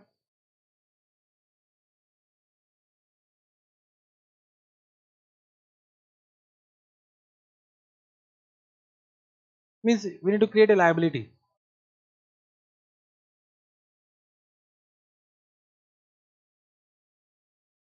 It is not a present obligation. Why? 1 minute, 1 minute, 1 minute, 1 minute, 1 minute. She said it is not a present obligation. Why? Now, outflow resource for every provision will be later on only future date. For every provision, outflow resource will be a future event only. Just try to understand. Settlement is a future event. When you are saying it will be settled on 31st March, for every provision, settlement will be future only. So this is not correct, na? This is not correct. If it is already settled on 31st March, there is no point of recognizing any liability only. Got it? Means whatever you said, your understanding is not coming correct. Anyone who want to say why no? Means you are saying it is due to future event. Chhod de. I understood. Lot of doubt is there. Means 1 second. What I want to say. This question have been asked 2 or 3 times in CA inter exam. It might happen you have done this as a similar question. You might be knowing answer, but you are not able to give answer based on concept. The difference between CA inter and CA final. Here, even though you are giving correct answer, you are not able to get marks because correct answer is not actually correct as per ICI. Understood? So you might be saying after exam that I have given correct answers, ICI is not correct. Whatever you will do, ICI is not going to give marks. Correct? So just try to understand. There is a present obligation arising from past event. No doubt. Because there is an obligation. Obligation is what? In this case, the obligation is certain. Acha, when I am saying just try to understand present obligation means chances are more than 50%. So this present obligation will also include 100% also. Chances are more than 50% means it will also include 100%. So if it is certain, then only it is a liability. So liability means there must be present obligation. So present obligation can be certain also. It may be uncertain also. Because chances are more than 50%. When I am saying chances are more than 50% means certainty level. Certainty level. Correct? So there is a present obligation arising from past event, no doubt. But whether outflow of resource is probable, then I say outflow will arise only when this entity will use this aeroplane after 3 years. It might happen that they may decide to discard it. Means outflow is not probable right now. Means can I say this is dependent, this obligation, there is an obligation, but this obligation is dependent on future conduct of business. It is dependent on future conduct of business. And what Ind AS 37 says that if any obligation is dependent on future conduct of If any obligation is dependent on future conduct of business, then do not recognize any provision. Do not recognize any provision. It does not means will not disclose it as contingent liability. Will not recognize it. Why? Because outflow is not probable. The second condition is not satisfied. Second condition is not satisfied because here the outflow is dependent upon future conduct of business, means expenditure will arise only when they are using it after 3 years. If they are not using it after 3 years, so that expenditure will not arise. I'll give you one more example. One more example. Suppose Act, Income Tax Act has done some major amendment,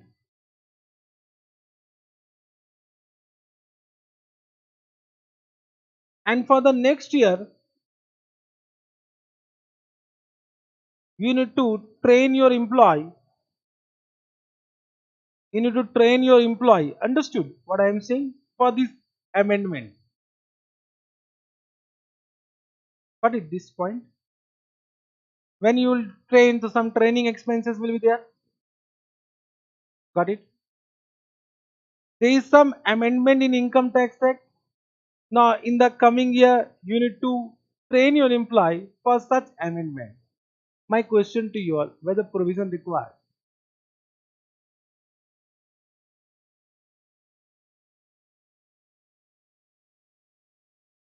Yes or no? Anyone saying yes? How many are saying no? Those who are saying no, can you explain? Anyone? Why no?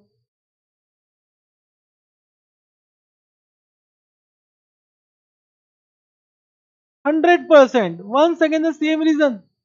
It depends upon future conduct of business. When you train employee, but it might happen we do not train, we hire new employee. Quite possible. Means it is dependent on future conduct of business. Of course, there is a present obligation arising from past event. Amendment is there. So we require trained employee.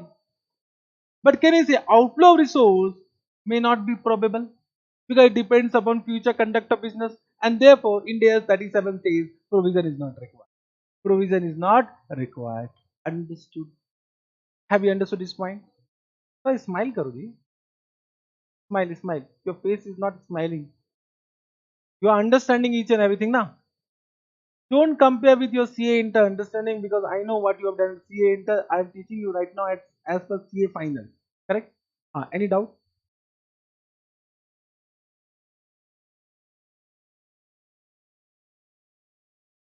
No, no, no. We can employ for this particular purpose. We can employ another employee. Correct now. It depends upon future conduct of business or not. For this purpose, we may hire some chartered accountant. You do this job. Correct now. So training cost, of course, it may incur, but it depends upon future conduct of business, and therefore outflow is not probable. And if outflow is not probable, provision is not recognized. But I'm not saying you should not disclose contingent liability. I'm coming to contingent liability. Got it? Correct. And so this is only given in India 37. Same point was given in AS 29 also. Only those obligations which exist independently from entity's future conduct of business should be recognized. Means only those obligations which are existing independently from entity's future conduct of business should be recognized. In other words, we can say in this way, obligations which are dependent on future conduct of business should not be recognized as what? As outflow of resource is not probable. It may be disclosed as what? It may be disclosed as contingent liability. Correct? Understood? Next point. All obligation involve other party. Of course, obligation is there, so there will be other party. Now the question is that whether it is essential to know the identification of that party to create provision. It might happen we don't know the identification of that party to whom we are supposed to pay. Quite possible now. Let me take one simple example. Suppose We have organized one event for public at large. Entry was free, overcrowded, overcrowded, accident. Many people died or injured. One case was filed against the company. Quite possible. And now entity is 100% sure that they need to pay compensation either to the nominee of deceased person or to that injured person. Compensation is payable. High chances that compensation is payable. But they don't know the identity of this diseased or injured person.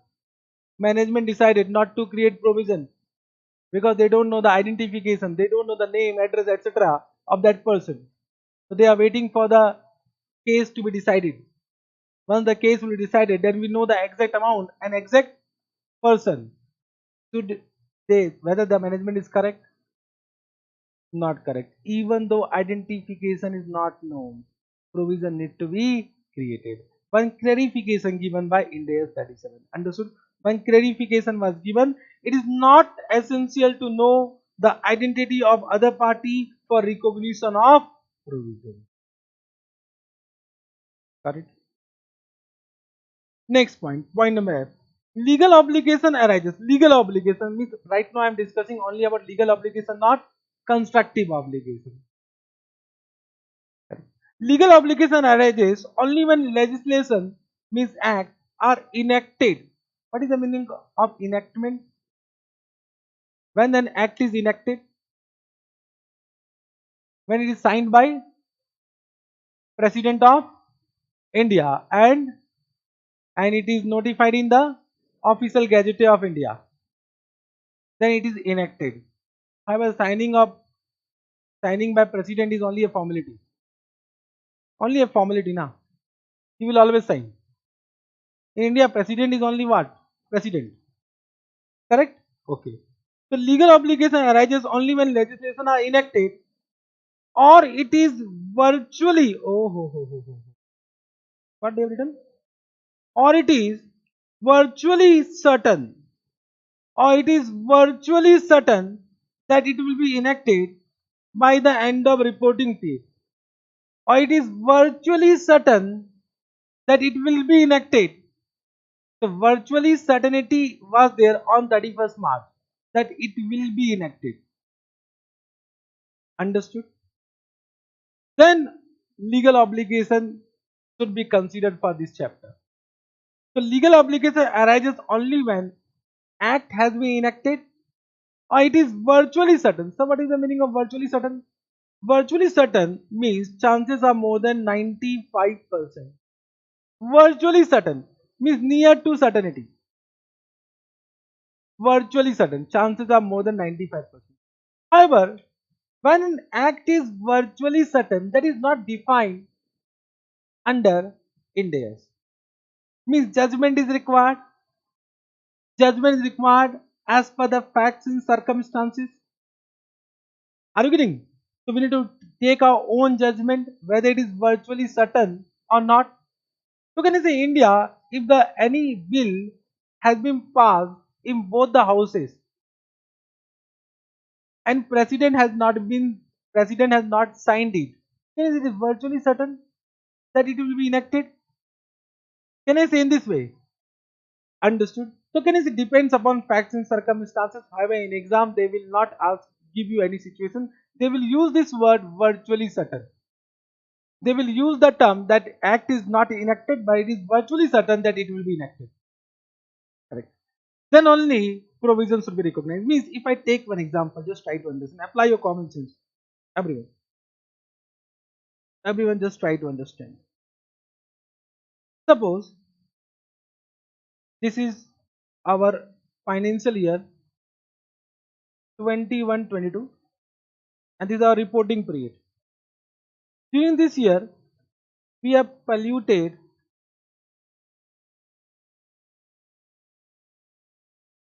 environment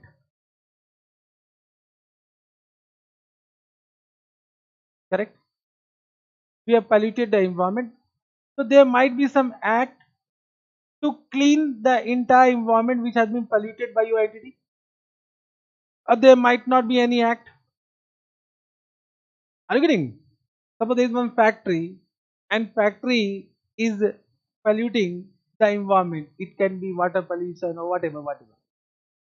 So there may be some act which says that any entity which is polluting need to clean up that environment, or there might not be any act.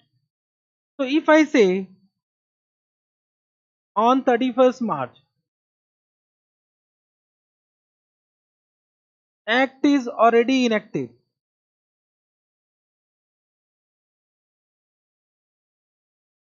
Have you understood this point? This is case number 1. Act is already enacted to what? To clean up the environment. My question to you, a provision required or provision not required? Means there is a legal obligation or not? If there is a legal obligation, two more conditions to be satisfied. Correct?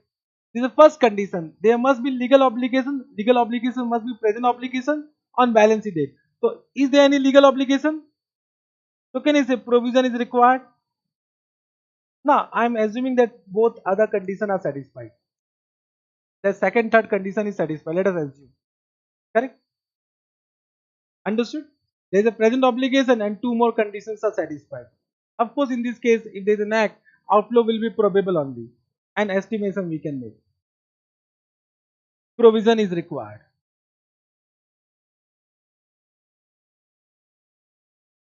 Case number 2. Act is not yet enacted,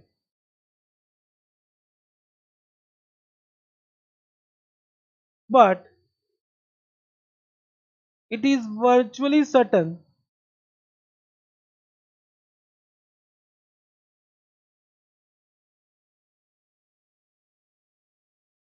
it will be enacted.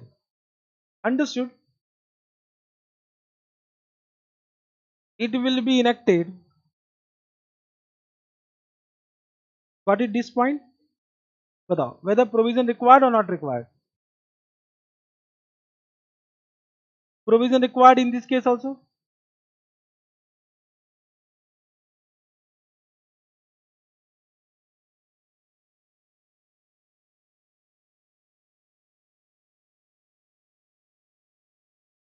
Case number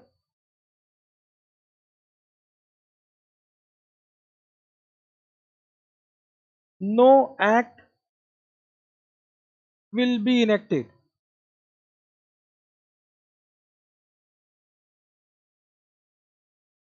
However, management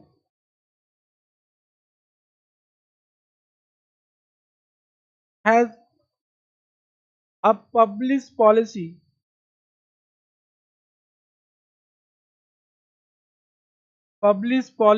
to what? To clean the environment. Understood this point? Have you understood this point? So they have a published policy to clean up the environment. Batao, whether provision is required or not required. Due to which obligation? Very good. Provision is required due to constructive obligation. Case 4. If there is no legal and constructive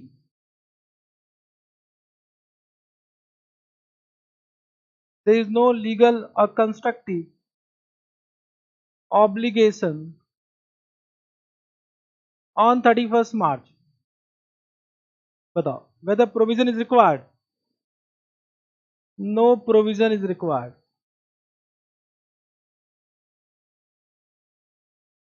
no provision is required.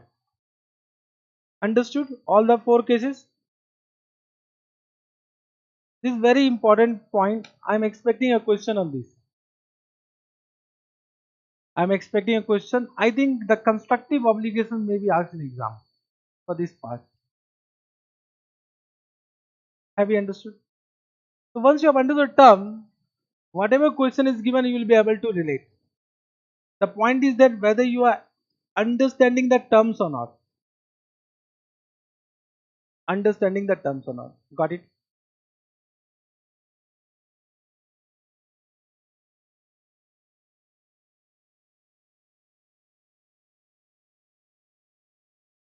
Means there must be virtual certainty that act will be enacted on 31st March. On 31st March, there is a high chances, means 95% or more than 95% chances are there that act will be enacted. So of course I said that that has not been defined under Ind AS. It is based on the judgment. So I have just given one case that bill has been passed in both the houses on or before 31st March. We are only awaiting for the approval of president. In India, awaiting for means president's signature is only a formality. Once it has been signed, when the bill has been passed in both the houses, it means act will be enacted, and it is virtually certain that act will be enacted, and therefore we can recognize the provision. Once again,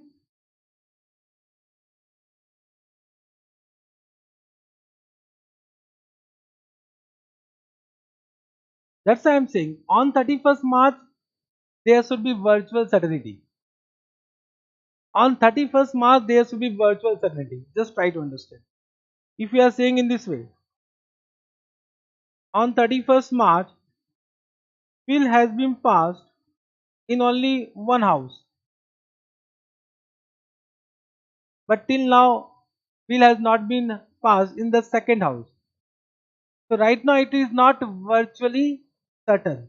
So on 31st March there is no virtual certainty, and therefore there is no legal obligation. Once again I am saying this is totally based on judgment. From examination point of view, they will inform you whether it is virtually certain or it is not virtually certain. Got it? Correct? Yes.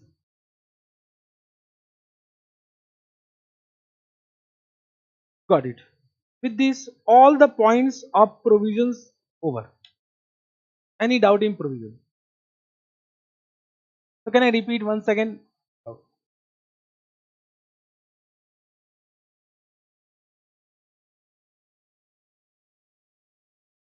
Let us take one example.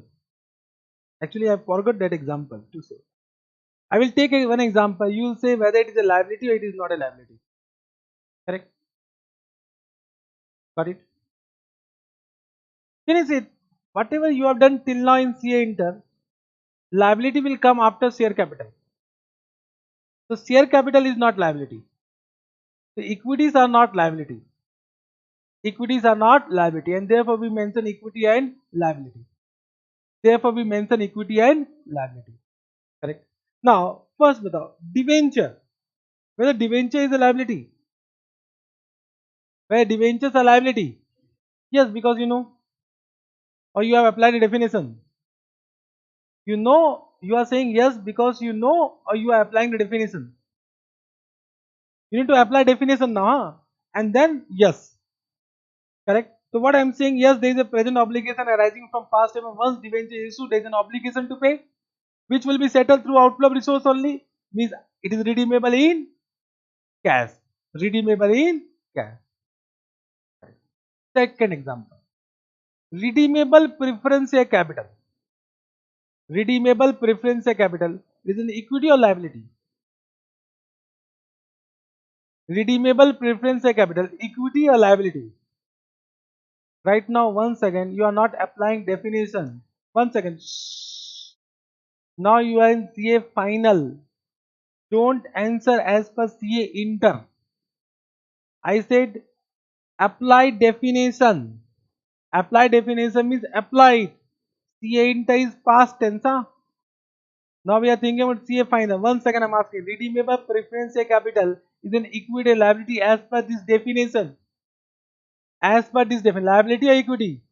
Liability, and it is a liability only. Because redeemable preference share capital issued and there is an obligation to pay in future in cash only. So can you say in CA inter also the same definition we were having about liability, but we used to disclose redeemable preference share capital under the head share capital because of Companies Act, because of our traditional accounting. Leave that. But now under Ind AS, it is clearly mentioned that redeemable preference share capital is not a equity, it is a liability, and therefore it will be disclosed under either current liability or non-current liability as the case may be, not in equity. Accounting is going to change. Correct. One more example. Convertible debenture. Convertible debenture, and it will be converted into equity shares. Convertible debenture, convertible debenture, and it will be converted into equity shares after 3 years. बताओ. Liability or equity? Liability or equity? Whether it is a liability, forget about equity. 1 second, 1 second, 1 second. What you are saying?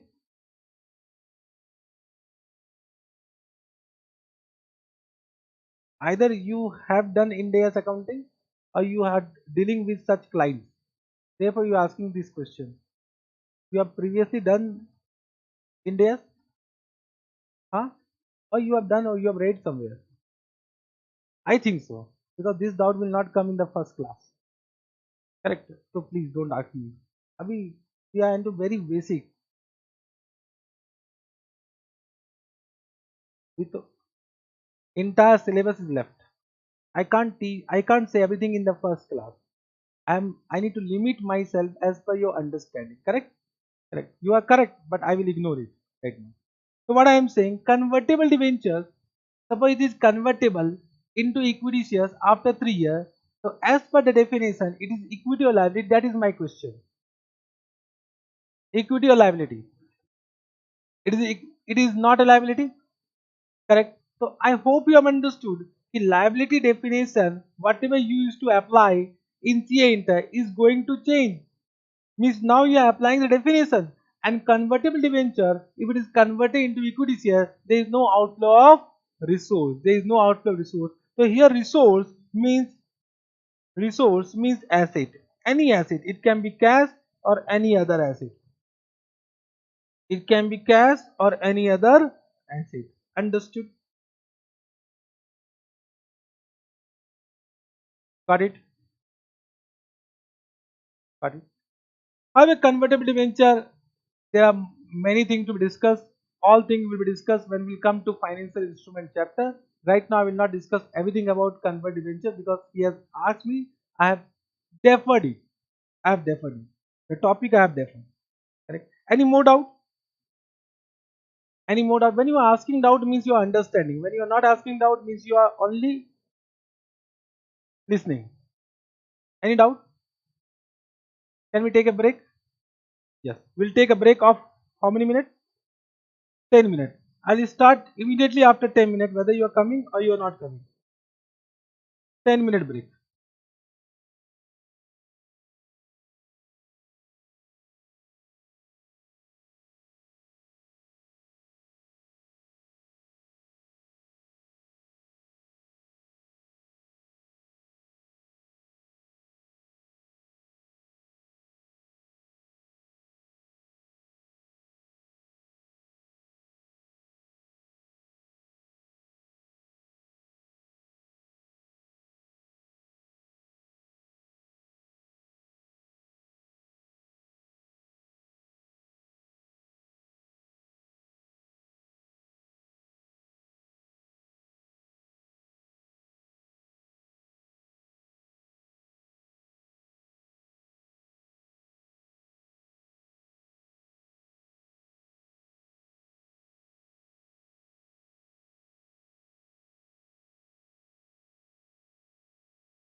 Hello.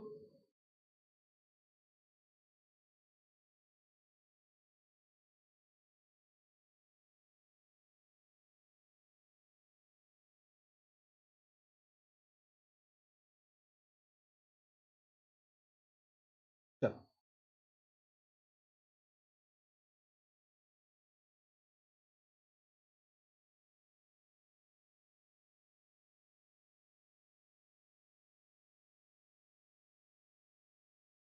Sure. Now, can we start once again, everyone? Yes, sir. So before break, we completed provision. So once we completed provision, now we'll come to contingent liability. I hope you have understood each and every points of provision. Correct? And now you have also understood the difference of what? Learning process in CA inter and CA final. That you have understood with my explanation. Okay. Now coming to contingent liability. So before I read the definition, let me inform you something about obligation. Now we have understood obligations. Obligation in this chapter from which event? Past event. Now this obligation can be legal or constructive. It can be legal or constructive obligation. Now you know legal obligation, constructive obligation. Now we have also understood that this obligation, whether legal or constructive, can be present obligation. Present obligation means chances are more than 50%. It means all obligations are not present obligation. It means obligation can be remote obligation also. Remote obligation means chances are very less, insignificant chances. So as per the terms of percentage, we can say the chances are less than 5%. Chances are less than 5%. A remote obligation, a remote, very insignificant. Correct. And second one is known as possible. Possible obligation means chances are less than 50%, but we can say more than 5%. More than 5%. Correct? Correct. Means when I say present obligation, it is more likely than not. More likely than not. MLTN. MLTN means what? More likely than not. MLTN means what? More likely than not. Correct? If you want to write down full. MLTN. More likely than not. Means possible obligation is not more likely than not. Understood? When I am saying possible obligation, the possible obligation are those obligations which are not more likely than not on reporting date. Or we can say in this way, present obligation means probable. Probable. Possible obligation is not probable. Not probable. We can say in this way also. These obligations are probable. These obligations are not probable. And if the obligations are remote, then it becomes third situation. Correct. Now, my question to you all, whenever there is a present obligation arising from past event, whenever there is a present obligation arising from past event, should we recognize the provision? Bolo. Whenever there is a present obligation arising from past event, should we recognize provision? Yes or no? Ah, those who are saying provided two conditions are satisfied. ये final, huh? Correct? So two more conditions are there. Okay? It means with this, there are two more conditions. So it means we need to find out whether outflow is also probable. outflow is also probable, and amount means estimation can be made. Estimation of both amount or timing. An estimation can be made.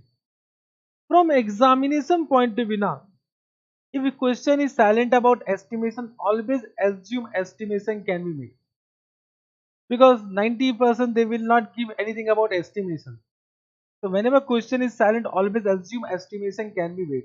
Because that is a very rare circumstances that we are not able to estimate it. Correct? Understood this point from examination point of view. Estimation can be made. So one thing is clear that if this condition and this condition is also satisfied with present obligation, then we should create what? We should recognize what? We should recognize provision. We should recognize provision. Understood? Have you understood this point? Means, can I say in this way, if there is a present obligation arising from past event and either outflow of resource is not probable or amount cannot be estimated, then we should not recognize provision. Then disclose it as what? Contingent liability. Understood? Means contingent liability can be also present obligation. Are you able to understand? It can be also present obligation if outflow is not probable or amount cannot be estimated. Means, can I say in this way? Either this is not satisfied or this is not satisfied or both are not satisfied. Correct? And in case of possible obligation, all possible obligation arising from past event. All possible obligation arising from past event. What are possible obligation? When chances are not probable. When chances are not probable. In this case, will disclose it as what? Contingent liability. Will disclose it as contingent liability. Got it? Understood? Have you understood? Now, remote obligation, because we know there is a one materiality concept and Ind AS and AS are applicable only to material items. So because chances are very less, so as per materiality concept, we can ignore it and therefore no treatment required. No treatment required. So whenever there is a remote obligation, then no treatment required because it is not significant. It is not significant. Got it? Have you understood? Means, can I say with this chart you can understand what is contingent liability? You have now understood what is contingent liability. Can I say in this way? Contingent liability are present obligation arising from past event which is not recognized because either outflow is not probable or reliable estimation cannot be made, or it is what? Possible obligation arising from past event. Correct? Means, can I say all possible obligation require disclosure as contingent liability? Whether it can be estimated or it cannot be estimated. Are you able to understand? Means, for this possible obligation, it may be estimated, or even though it cannot be estimated, then also disclose the fact. Are you able to understand? Then also contingent liability disclosure is required. Contingent liability disclosure is required. Simple meaning, done. I think no explanation required now.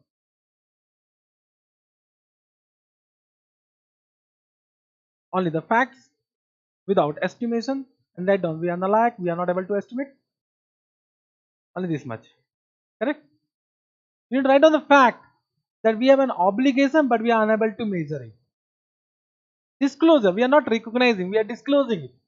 Write one statement that we are nalayak. Got it? Have you understood this chart? Now let us come to India 37. What they say. Contingent liability, meaning contingent liability are present obligations arising from past event which cannot be recognized because, which cannot be recognized as what? Provision. Understood? Which cannot be recognized as provision only. Correct. So which cannot be recognized because either outflow of resource to settle the obligation is not probable, or reliable estimation cannot be made, or what? It is a possible obligation arising from past event. You can read this also. The existence of which will be confirmed only by the occurrence or non-occurrence of uncertain future event which is not only within the control of entity. But can you see this does not make any sense? If you are writing possible obligation, all possible obligation will be contingent liability. Correct? Understood. The keyword is possible obligation. If you write keywords in exam, you get full mark. If you are not writing keywords, there's a present obligation, possible obligation are keywords. If you change that keyword, then they will deduct marks. So you should be very much you should understand this fact that keywords need to be written in exam. You can't change the terms possible obligation to any other name. Possible obligation, if you are saying by any other name, you will not get any marks. Correct? You will get marks, they will deduct some marks for you. Correct? I think the definition is very simple. Recognition, not recognized, but required disclosure in financial statement. When I said required disclosure in financial statement, so this required disclosure where? In notes to account.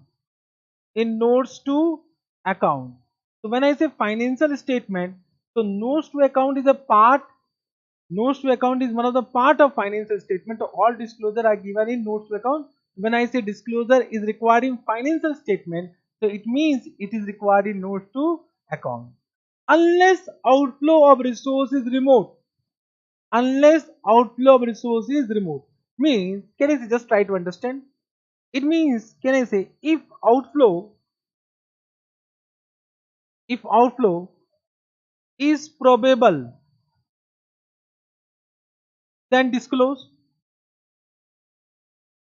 If outflow is not probable, then also disclose. Not probable means less than 50%. But if outflow is remote, then can I say we can ignore it. If the outflow of resource is remote, the chances is less than 5%, then we can ignore the disclosure also. Unless outflow of resource is remote. Understood? Correct? Means it is quite possible now. Outflow of resource is probable, but amount cannot be estimated. Outflow of resource is probable. Outflow of resource is probable, but amount cannot be estimated, then provision cannot be recognized. So it can be disclosed as contingent liability. It can be disclosed as contingent liability. Or if outflow of resource is outflow of resource is not probable, then also contingent liability. But if the outflow of resource is remote, then no disclosure is required. Ignore it. Ignore it. Correct? Following disclosures are required. Nature of event. You ask me now, what are disclosure? Nature of event. Nature event. Effect on financial statement. Effect means the amount by which it will affect financial statement. So effect need to be also given. By what amount it will affect any asset, liability, whatever. Correct? If the effect is not determinable, if we cannot determine it, the fact must be disclosed that we are nalayak. We can't measure it. Understood? That we are not able to measure it, but only you need to disclose that fact that we are not able to measure it. Understood? Have you understood? Contingent liability over. No much discussion required. Okay. Contingent asset. Contingent asset. Now, one thing we have understood, because we are discussing about contingencies, so contingencies will also give rise to favorable outcome, and for favorable outcome there will be some contingent asset. Correct. However, we have understood that due to conservatism principle, we are more strict in recognizing asset. We are more strict in recognizing asset. So when we say inflow, inflow means asset. When we say outflow, outflow means liability. Correct? Got it? So can I say contingent asset are possible asset? Means for asset, either there will be asset or possible asset. There is no term present asset. Means for obligation we have done now present obligation, possible obligation, like this. In this case, either it will be asset or it will be possible asset. Understood? Correct. So contingent asset or possible asset arising from past event, arising from past event, the existence of which will be confirmed only by occurrence or non-occurrence of one or more uncertain future event which is not within the control of entity. Definition is very simple. It is a possible asset arising from past event, the existence of which will be confirmed only by the occurrence or non-occurrence of uncertain future event which is not within the control of entity. Can I say the accounting will be based on inflow now? Because when I am saying asset, so we need to find out what is the certainty level of inflow. What is the certainty level of inflow? Correct. It means for recognition disclosure, we should think about inflow. So what Ind AS 37 says, if the inflow are virtually certain, oh my god, if inflows are virtually certain, so virtually certain means chances are more than 95%. Means we are not discussing about certain. Certain means 100% certain. That is an asset. Doubt will come when it is virtually certain. Means it is uncertain, but it is virtually certain. Correct? Have you understood? I'll just give you the best example. Best example I am saying. Suppose you have done one credit sale. For the credit sales you have done to known customer or unknown customer? Known na? Known customer. Normally we will not give credit to unknown customer. This is a custom of trade. Business customs. If you are known, if you are doing transaction with us, then only we will give the credit to you. So we have done credit sales to known customer. My question to you, the inflow is certain or uncertain? Hmm? Inflow is, whether inflow is 100% certain, whether it is uncertain? No, no, no. If it is uncertain, then why you have given credit? Right? If you are saying sir it is uncertain, then why you have given credit? You are nalayak. मजा आ रहा है? Are you able to understand? So you can't say it is certain, and you can't also say it is uncertain. It is virtually certain. It is virtually certain. Bolo yes or no? And therefore you have recognized that asset. Oh, अच्छा, ये बात. Means when employee is certain, not certain, employee is virtually certain, it is not contingent asset. It is what? Asset. That clarification has been given by whom? In AS 37. Same thing was given under AS 29, but teacher don't teach this. I know. You know about this fact? So, what I am saying, now who is Nalayak? Who is Nalayak? Who is Nalayak? देखो, one thing I know, the student who are Nalayak, that only become chartered accountant. Because Nalayak means they will use their common sense, mind. Correct now. And they will pakka become chartered accountant. And they will only earn money in this market.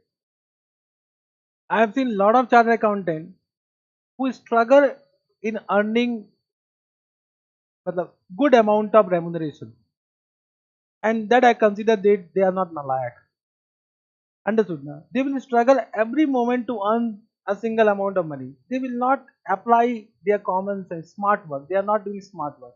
So when I am saying nalayak, nalayak means you are chartered accountant. Okay, because nalayak can only become chartered accountant. I was super nalayak. Correct? I was very nalayak. Correct? So inflows are virtually certain. Virtually certain. Then it shall be recognized as an asset, not treated as contingent asset. Have you understood this point?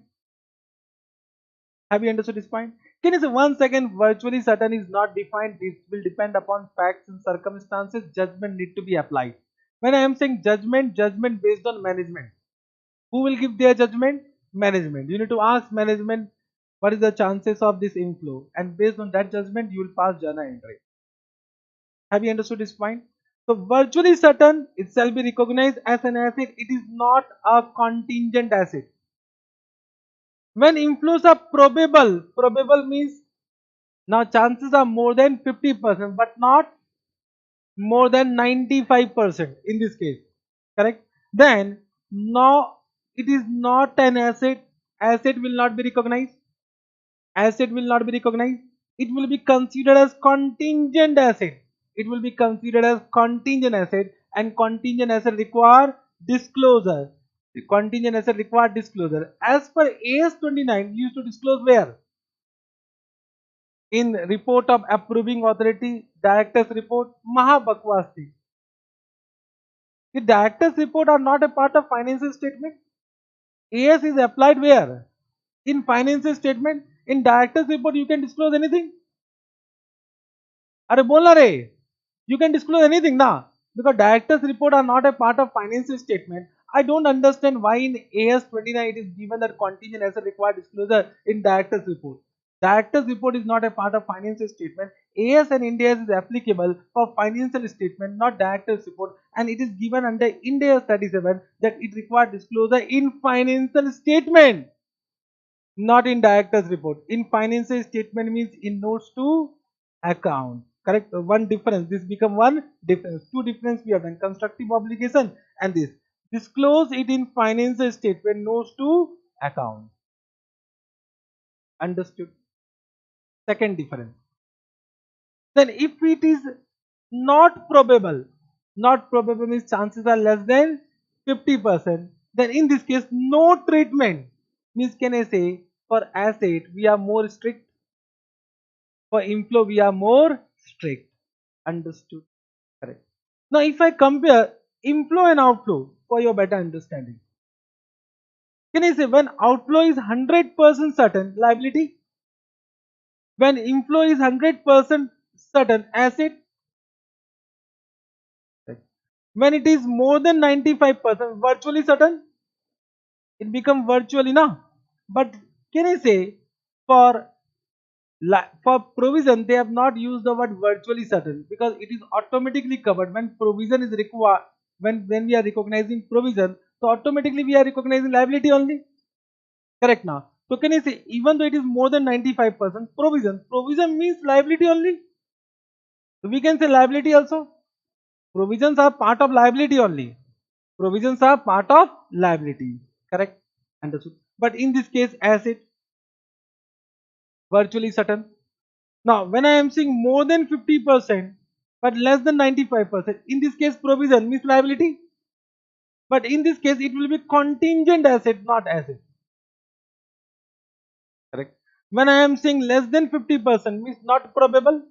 So, in this case, contingent liability. But in this case, no treatment. We are more strict for inflow. And when we are saying less than 5%, no treatment, no treatment. I hope this will give better understanding, more understanding about inflow and outflow. Done. Definition done. You have understood provision, contingent liability and contingent asset. Can I ask one question? Now give me correct answer, because now whatever answer you give, you will give, that will be based on my explanation. If you are giving wrong answer, so it will directly hit me. ठीक है ना? Think and say. 90% chances you will give me correct answer only. But sometimes होता है. No, for virtual certainty, 95% is required. Contingent liability, whether it is a liability,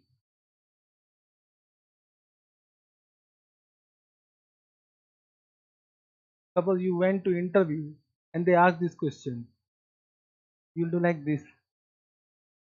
Now batao, yes or no? Contingent liability is a liability, it is not a liability. Anyone saying yes, it is a liability? 100% correct. Understood the change in your process of answering? Now everyone has given correct answer. Everyone. Understood. Everyone has given correct answer. This is conceptual understanding. And I have not given answer for this. You have given answer. Whether I have asked this question at the beginning? No. I have not asked this question now. Understood. So you have applied the concept. This is required in CA final. This is required. No rectification concept. Correct. Everyone is correct because contingent liability, the liability definition will not meet. Correct. Very good. Now coming to measurement of provision and of course contingent liability. Contingent liability also require measurement if possible. Provision need to be measured. Very simple. It is very simple from examination point of view. So what Ind AS 37 says, the measurement will be best estimate of the expenditure, best estimate of the expenditure required to settle the obligation at the end of reporting date. Best estimate. Now we need to understand how to do that best estimation. Amount of provision will be best estimate, but how to make such estimation, that need to be done. But best estimate of expenditure required to settle the obligation at the end of reporting date means, just I want to ask something to you. Let's see how you react. Suppose this is 31st March, our reporting date. Apply your common sense, and you have estimated that there was some contingencies and provision is required. All the conditions satisfied, provision is required. And you have estimated that it will be paid after 3 years. This is the payment date. This is one estimation, correct? And you have estimated that the amount of outflow will be 10 lakh. Amount of outflow will be 10 lakh. Means 10 lakh is payable after 3 years, not on reporting date. Not on reporting date.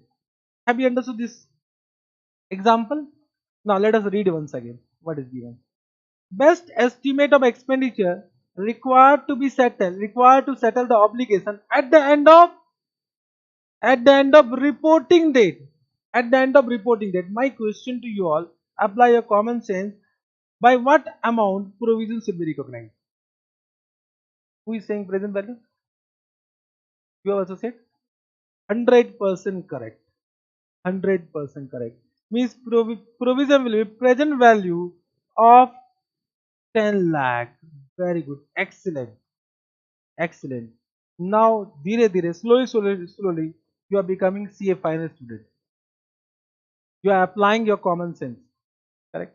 Means, can I say provision need to be discounted? Third difference, AS29 is silent about discounting. AS29 undiscounted amount. Correct. Ind AS 37 discounted amount. Discounted amount means provision require discounting. Now in CA final accounting will become discounting. Everywhere will do discounting only. Correct. Means we'll use the concept of time value of money. You know time value of money where you have done financial management because you know present value, future value. Therefore I have asked this question. Correct. So it will be present value of 10 lakh. Correct. Understood. This point also you have understood. We'll discuss this point, but first come to the best estimate. How to make such estimation? How to make such estimation? So what Ind AS 37 says, estimation are determined by management judgment. Who will decide? Management. Whatever management decide, that will be the estimation. But whatever judgment is taken by management, that should be supported by, means there should be some evidence of such judgment. Means as an auditor, as a chartered accountant will audit such evidence based on which judgment has been taken. But whatever management judgment is there, that is only final. Because financial statement is the responsibility of management, not auditor. Correct. So estimation are determined by management judgment. It need to be supported by experience of past transaction. Experience of past transaction. For example, I have given one statement that any student who scored 90 or more than 90, I will refund 50% of fee.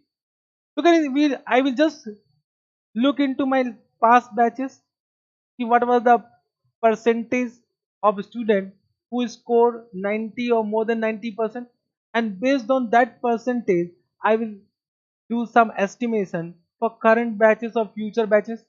Correct now. So it must be based on experience of past transaction or report of an expert, or we will take the report or guidance from an expert. From an expert. The expert are not chartered accountant. This estimation, on estimation, the chartered accountant are not expert. We are expert in accounting. So expert means some valuation department, etc. Correct? It can be in case of legal cases, it can be lawyer also. It can be lawyer also. So report of an expert or any additional evidence provided by event occurring after reporting date. Oh, event occurring after reporting date. So there may be some event which provide further evidence of the condition existing on reporting date. Then it become which event? Adjusting event. And adjusting event need to adjusted as per which AS4 coming soon in your life. But can you see Ind AS 37 says that this should be evidenced by the event occurring after reporting date, means based on which Ind AS 10 coming soon in your life. Understood? Correct. So it should be determined by management judgment, supported by experience of past transaction, report of an expert, and any additional evidence provided by event occurring after reporting date. But then also how to estimate? Can I say we will get the information from here? Information will be gathered from here. Information can be determined from here, but how to estimate? So what they said, how to measure? How to measure? So what India 37 says, when obligation involve large population,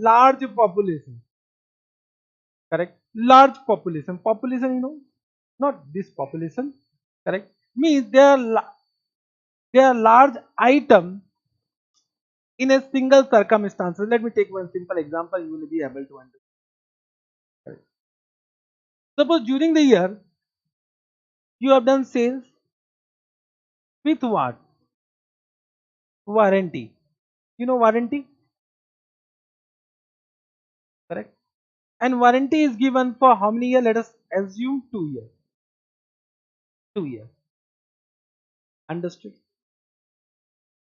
So can I say for all the sales which has been done in current year, warranty period is unexpired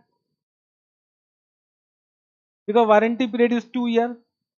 Even though you have done in 1/4, so 1 year is expired. 1 year is still left.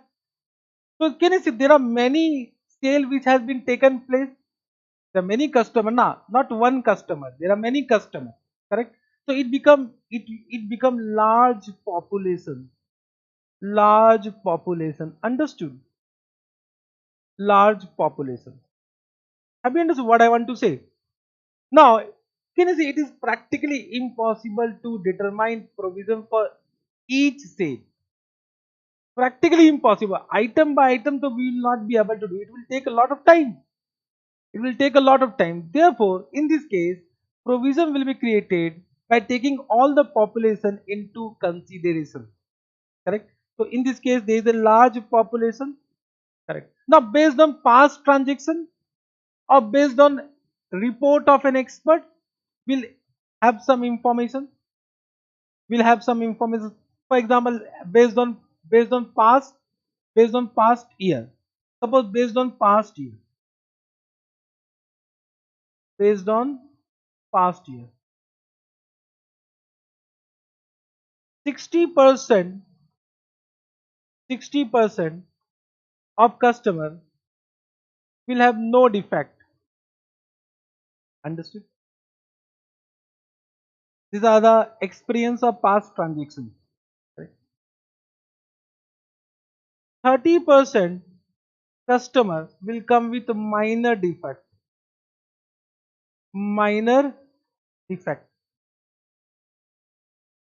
and 10% of customer will come with major defect. Quite possible. Are you able to understand what I am saying? I'm just giving one example how to find out that information.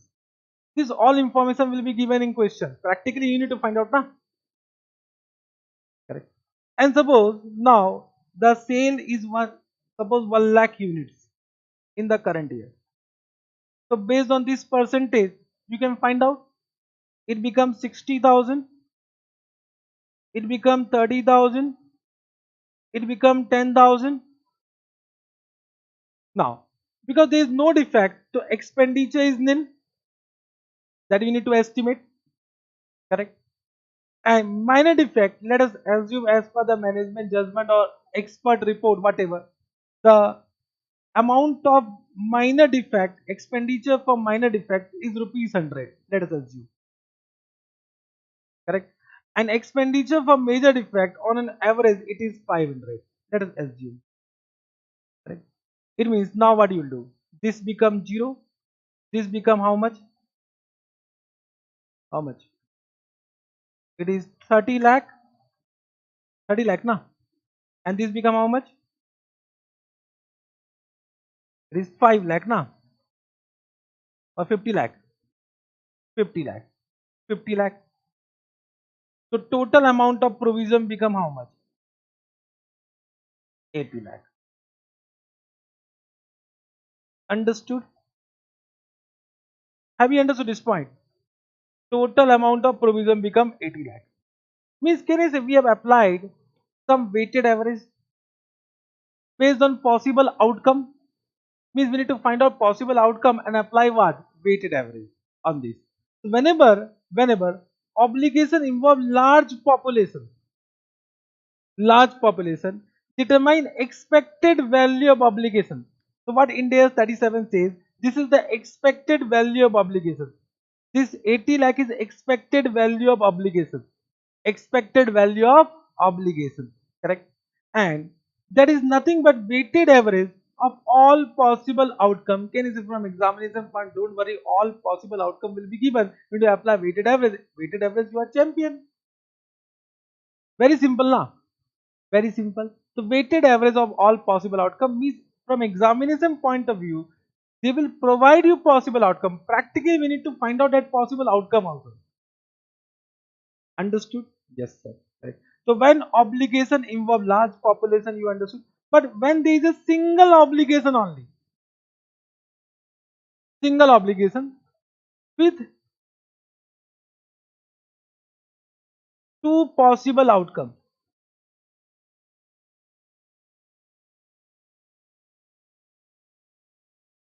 with two possible outcomes. Single obligation. Single obligation means what? Suppose if I say in this way, on 31st March, there is a legal case pending in High Court.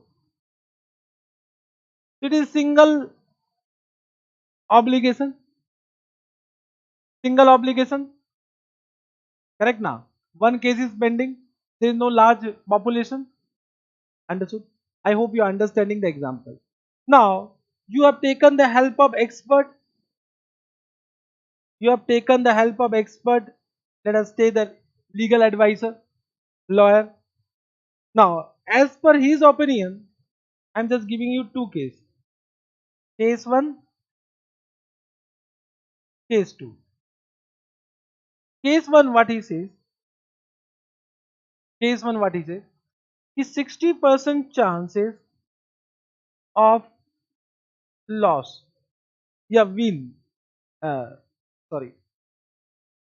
60% chances of losing the case and 40% chances of winning the case. Understood? And in this 60%, what they have said, 50% chances of high damages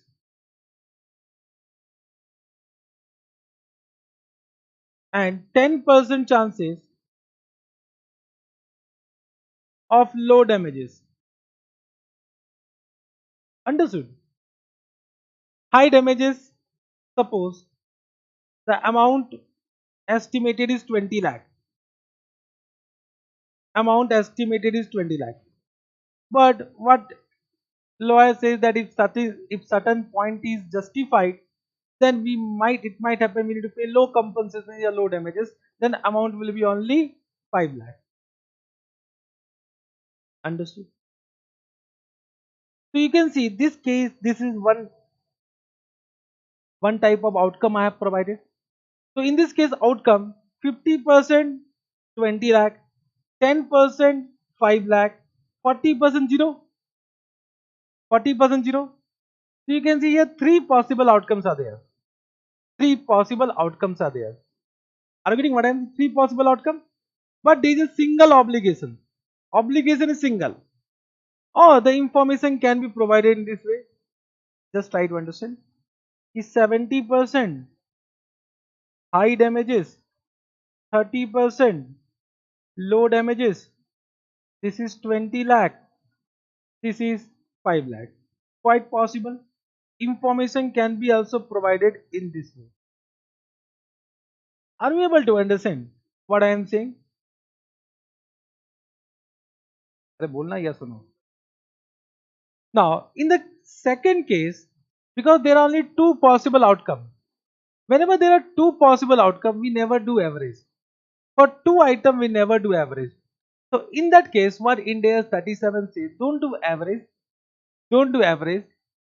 Find out most likely outcome. Means provision will be the most likely outcome. So, what is the most likely outcome? So, most likely outcome, most likely outcome will be 70%. That is, amount of provision will be 20 lakh. Amount of provision will be 20 lakh. But in this case, because there are three possible outcomes, we can apply what? Weighted average. We can apply weighted average, and weighted average will be equal to what? Batao. 40% into 0, 50% into 20 lakh, and 10% into what? 5 lakh. I hope you are understanding what I am saying. 10% into 5 lakh. What amount is coming? It is 10 lakh plus 50,000 now. So 10 lakh 50,000. This will be the amount of provision. What we are saying, this is the best estimate, not the actual estimate. Actual amount can be different based on the information available on 31st March reporting date. This is our best estimate. Actual estimate can be different. Actual estimate can be totally different. Understood? Have you understood this point? I hope you are understanding how to measure. Have you understood? But I am just looking, you are not writing. You are not writing. Why you are not writing? Not everyone. Not everyone. Some of you are not writing. Why you are not writing? Can you lock everything in your mind? Huh? Then to you are Paramatma. Can you lock everything in your mind? Today, whatever I have explained, tomorrow you can remember. Tomorrow only I will ask, you'll forget. Write down, because this explanation I am giving. These are the explanation. Last time I am saying, if you are not writing, next time I will not repeat. You can raise your hand. You can say me, sir, be slow. I'll be slow. But if you are not writing, next time I will not repeat. Even though I will provide PDF, please write down. Because I know you will not get time for opening the PDF.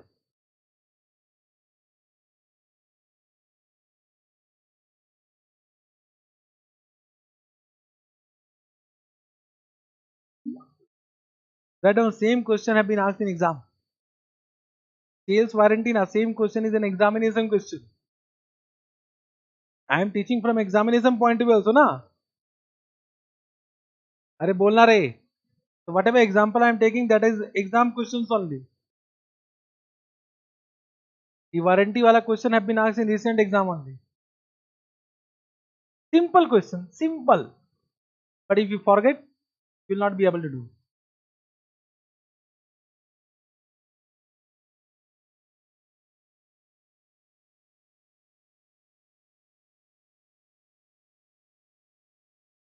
Most of you are not writing na. मजा आ रहा है. Today I am slow, huh? I'll increase my speed.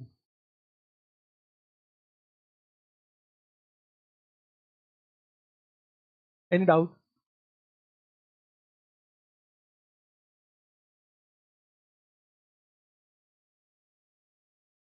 Written this much?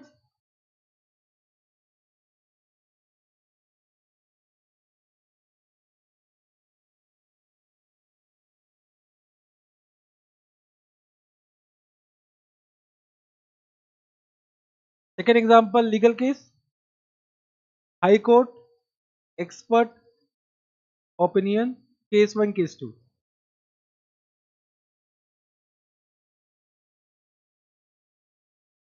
The second example till now not have been asked in exam. Most likely outcome till now not asked in exam. Neither any question has been given in ICF book also. Only I think one illustration has been given.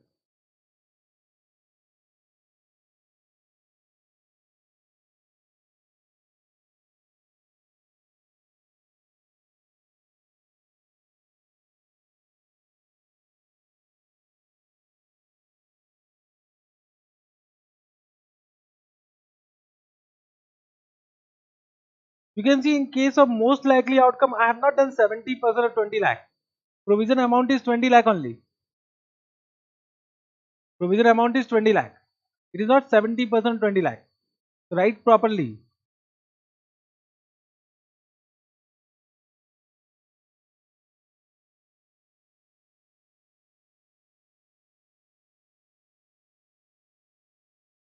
Understood why I have done 40% into 0? Because 40% probability was that it will be decided in favor of company, means no damages. Win means no damages na. Therefore I have said 40% into 0.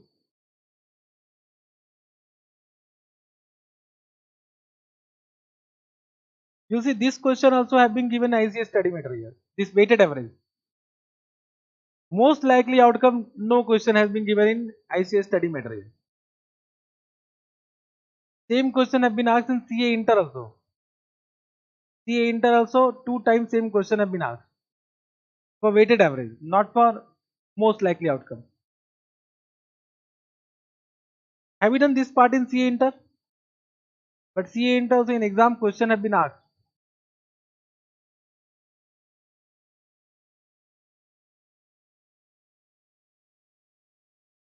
Done? Written?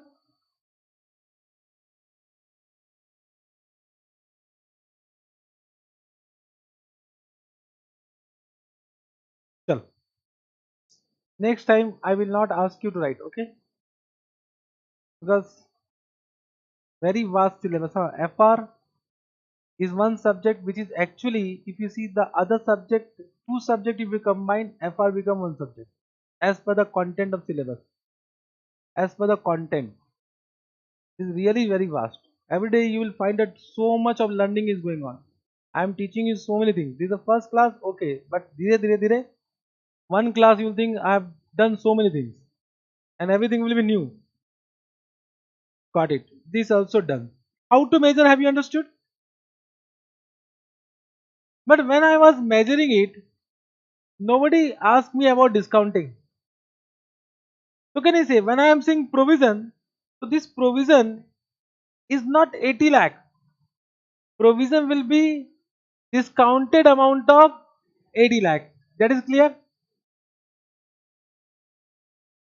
Have you understood this point? But what Ind AS 37 says, just try to understand. What Ind AS 37 says, the amount of provision shall be the present value of expenditure. Amount of expenditure, this amount of provision will be the present value of expenditure. If the effect of time value of money is material. If the effect of time value of money is material, means can I conclude in this way, if the effect of time value of money is not material, then there is no need of discounting. Then at undiscounted amount, at undiscounted amount. From examination point of view, just try to understand. From examination point, it is very simple. Whenever they are given rate of discount, discount it. Whenever they have not given rate of discount, don't discount it. From examination point of view, are you able to understand? Because in examination point of view, if they have given rate of discount, it means the time value of money is material. If they have not given rate of discount, so don't ask rate. There is no question. Don't discount it. But practically, can I see in this way? If the time value of money is not material, then at undiscounted amount. If the time value of money is material, then at discounted amount. Can I conclude in this way? If the amount is payable after 1 year, then discounted. And it is payable within 1 year. So can I say, we can say time value of money is not material. If suppose it is payable within 6 months, 7 months, 8 months, so no discounting is required. If it is payable after 3 years, so of course time value of money is material. I hope you are understanding. Correct now. Practically I am saying, practically this case will be applied. From examination point of view, it is very simple. If they have given rate of discount, mean discount it. If they have not given rate of discount, then how can you discount? You can't discount only because you can't assume 10% is the discount rate. Nah. Are you able to understand? Correct. So you can write down this point. If time value of money is material, it means what? Can I say in this way? If payable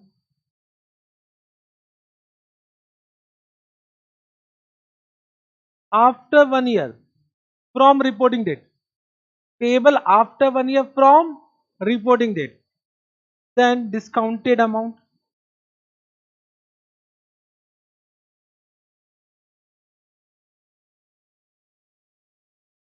then discounted amount.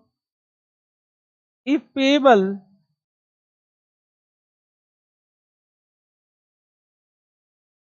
within 1 year, then at what? Undiscounted amount, undiscounted amount,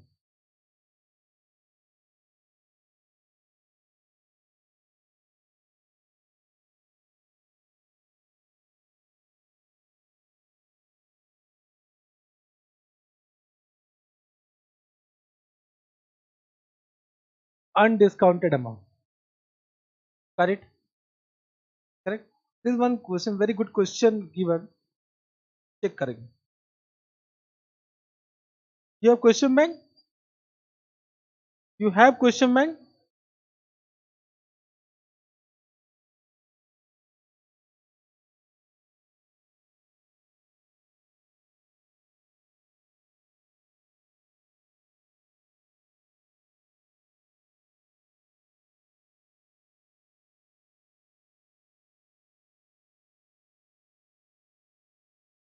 देखो. Come to question 32. 32. Exam November 2019. 2019. I think 5 to 6 marks. Assume that the firm has not been operating its warranty for 5 years, and reliable data exists to suggest the following. If minor defect occur in all products sold, repair cost 20 lakh would result. If major defects are detected in all products, cost should be 50 lakh. The manufacturer past experience and future expectation indicate that each year 80% of goods sold will have no defect, 15% of goods sold will have minor defect, and 5% of goods sold will have major defect. Calculate the expected value of cost of repair in accordance with Ind AS 37. Ignore both income tax and the effect of discounting. Thank you very much. Thank you very much. Na.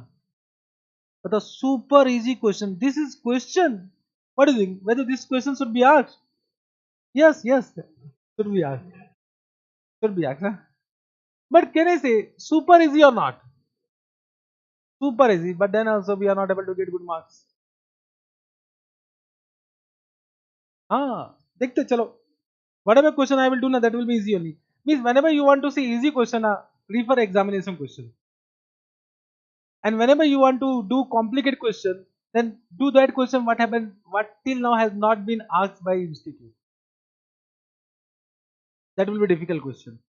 I think nothing to explain in this. You have understood? There was one more question. I'm not finding that.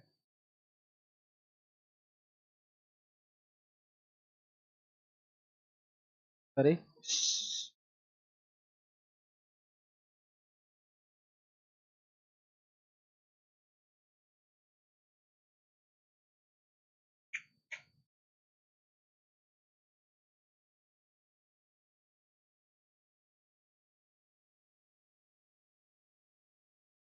Huh. Question 20. Question 20. Marico has an obligation to restore environmental damage in the area surrounding his factory. Restore environmental damage. I have given cleanup of environmental, similar type of question. But they have said has an obligation. Expert advice indicate that restoration will be carried out in two distinct phases. The first phase requiring expenditure of 2 million to remove contaminated soil from the area, and the second phase commencing 3 years later from the end of first phase. Means after first phase you need to count 3 years to replant the area with suitable tree and vegetation. The estimated cost of replanting is 3.5 million. Marico uses a cost of capital before taxation 10%. Underline the word before taxation. Till now I have not discussed this point. Now one doubt will come. The rate of discount should be pre-tax or post-tax? How you have understood? Huh? You have seen? You have read? It should be pre-tax now. Who will explain why it should be pre-tax? Why you have said pre-tax? Because it is given pre-tax. Change it, post-tax. 10% is post-tax. Then you will do pre-tax or post-tax. Then also pre-tax. Why? Because provision is charged to PL before tax, not after tax. Therefore, rate of discount should be also pre-tax. Understood this point? Concept you understood? So thank you very much. They have given pre-tax only, and the expenditure when incurred will attract a tax relief at the company's marginal tax rate of 30%. Can is this 30% is Bakwas point? Tax rate is Bakwas point. Means rate of discounting will be pre-tax, not post-tax. Marico has not recognized any provision for such cost in the past, and today date is 31st March 2002. The first phase of cleanup will commence in a few months time and will be completed on 31st March 2003 when the first payment of 2 million will be made. Phase 2 cost will be paid 3 years later from the end of first phase. Calculate the amount to be provided on 31st March 2002 for restoration cost. You are not supposed to read answer. Huh? You are not supposed to read answer. Whenever I am doing question in class, don't read answer before me because I will ask some question to you. Correct? Can I say it is very simple as per understanding? Now, today we are standing 31st March 2002. Correct? And first expenditure will be on 31st March 2003. Correct? And after 31st March 2003, 3 year will be counted. It will be 4, 5, 6. 31st March 2006. And here the expenditure is 2 million. Here the expenditure is 3.5 million. Can you give me what is the present value factor? At what rate? At 10%. Can you give me present value factor? You know how to calculate present value factor? Because you have done FM, you are expert in discounting. I am teaching accounting. I am not teaching discounting to you, okay? Can you give me present value factor in calculator? 0.909. This will be what? 68683. Everyone knows this? Everyone knows this now. 683 is correct or wrong? अरे ये तो correct ही है. Okay. Then you know how to multiply.